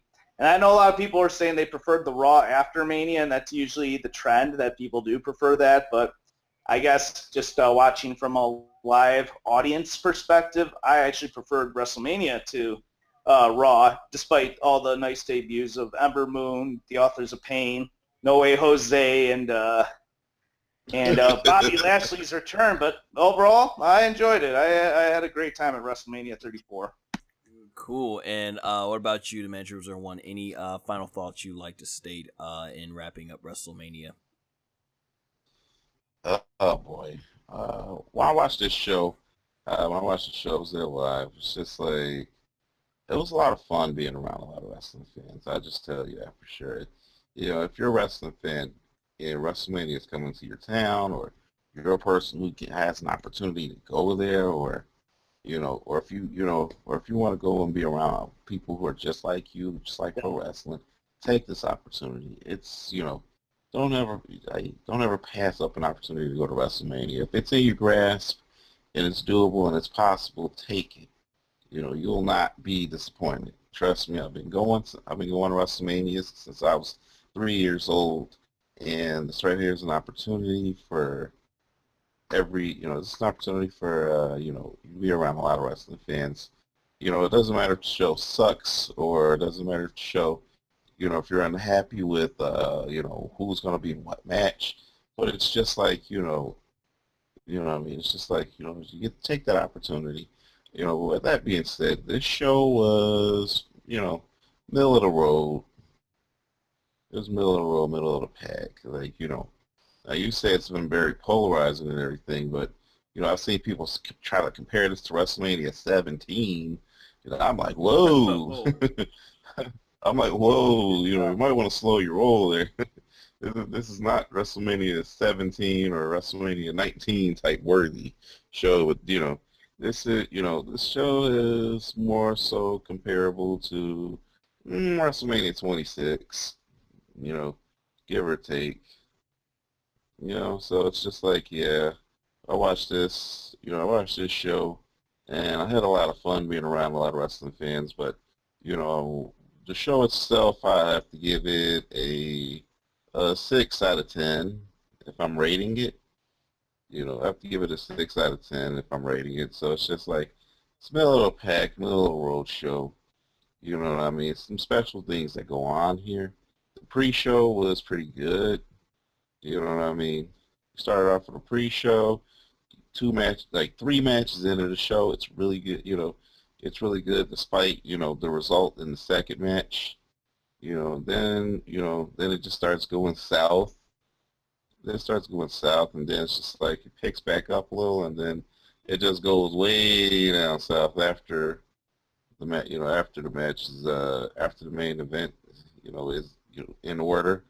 And I'm out there and I'm playing beach balls, and I see other people playing with them too, and we're out there and we're having fun, and you know what I mean. You got people trying to start doing a wave and everything, so it's just like, yeah, it's just like what I mean.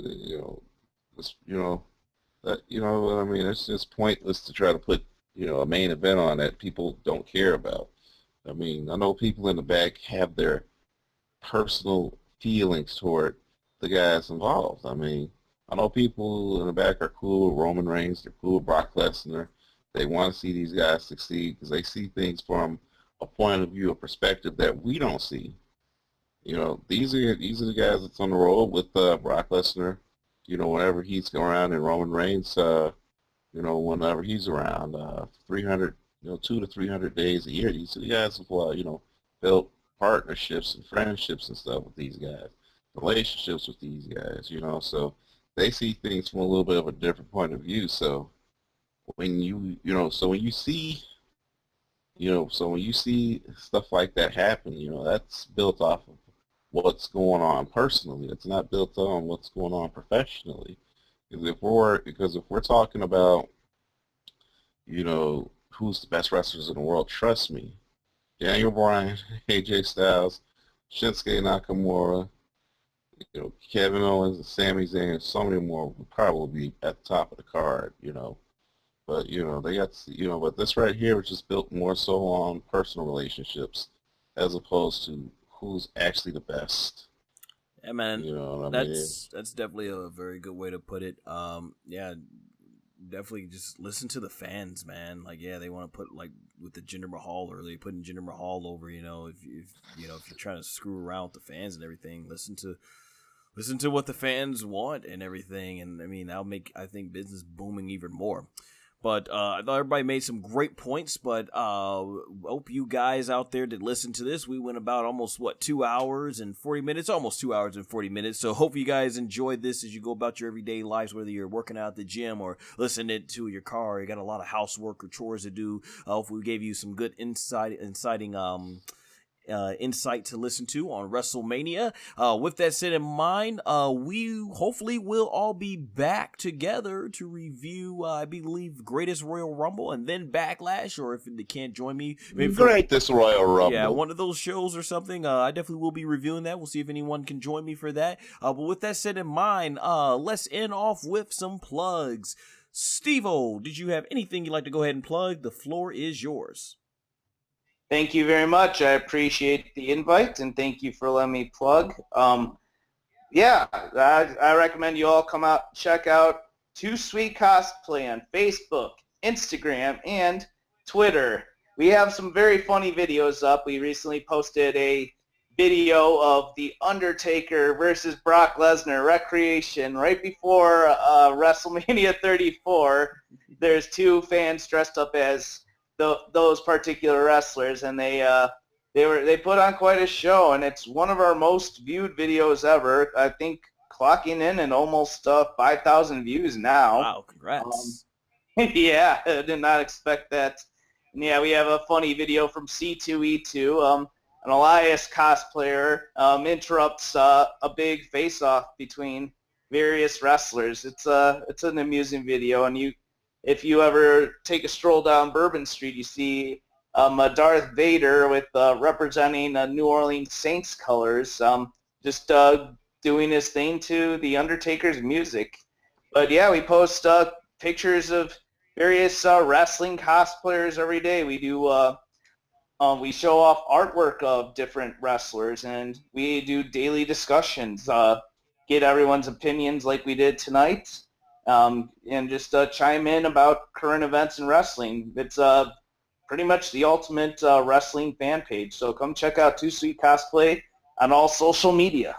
Awesome. And links to all those will be in the description and comments below. Man0001, anything you like to plug? No, it's normal. All right, well, there you go. And lastly, I will go ahead and end with my plugs right here. So, if you obviously are a fan of WWE or professional wrestling, we'll be doing more audio reviews like this for big events that you can listen to as you go about your everyday life. Also, if you're a fan of Dragon Ball, shonen manga, or anime adapted from shonen manga, make sure to check out my upcoming short film, Battle of Deception, as it's based on those types of genres. I currently have lots of videos such as the teaser trailer and the behind-the-scene interview videos right here on my channel, so make sure to subscribe and hit the notification bell so you can be notified as soon as I release more content regarding Battle of Deception, Dragon Ball, and even WWE. And make sure to like me on Facebook and follow me on Twitter and Instagram, both at SonGoshuaku. All links will be in the description below. Take care!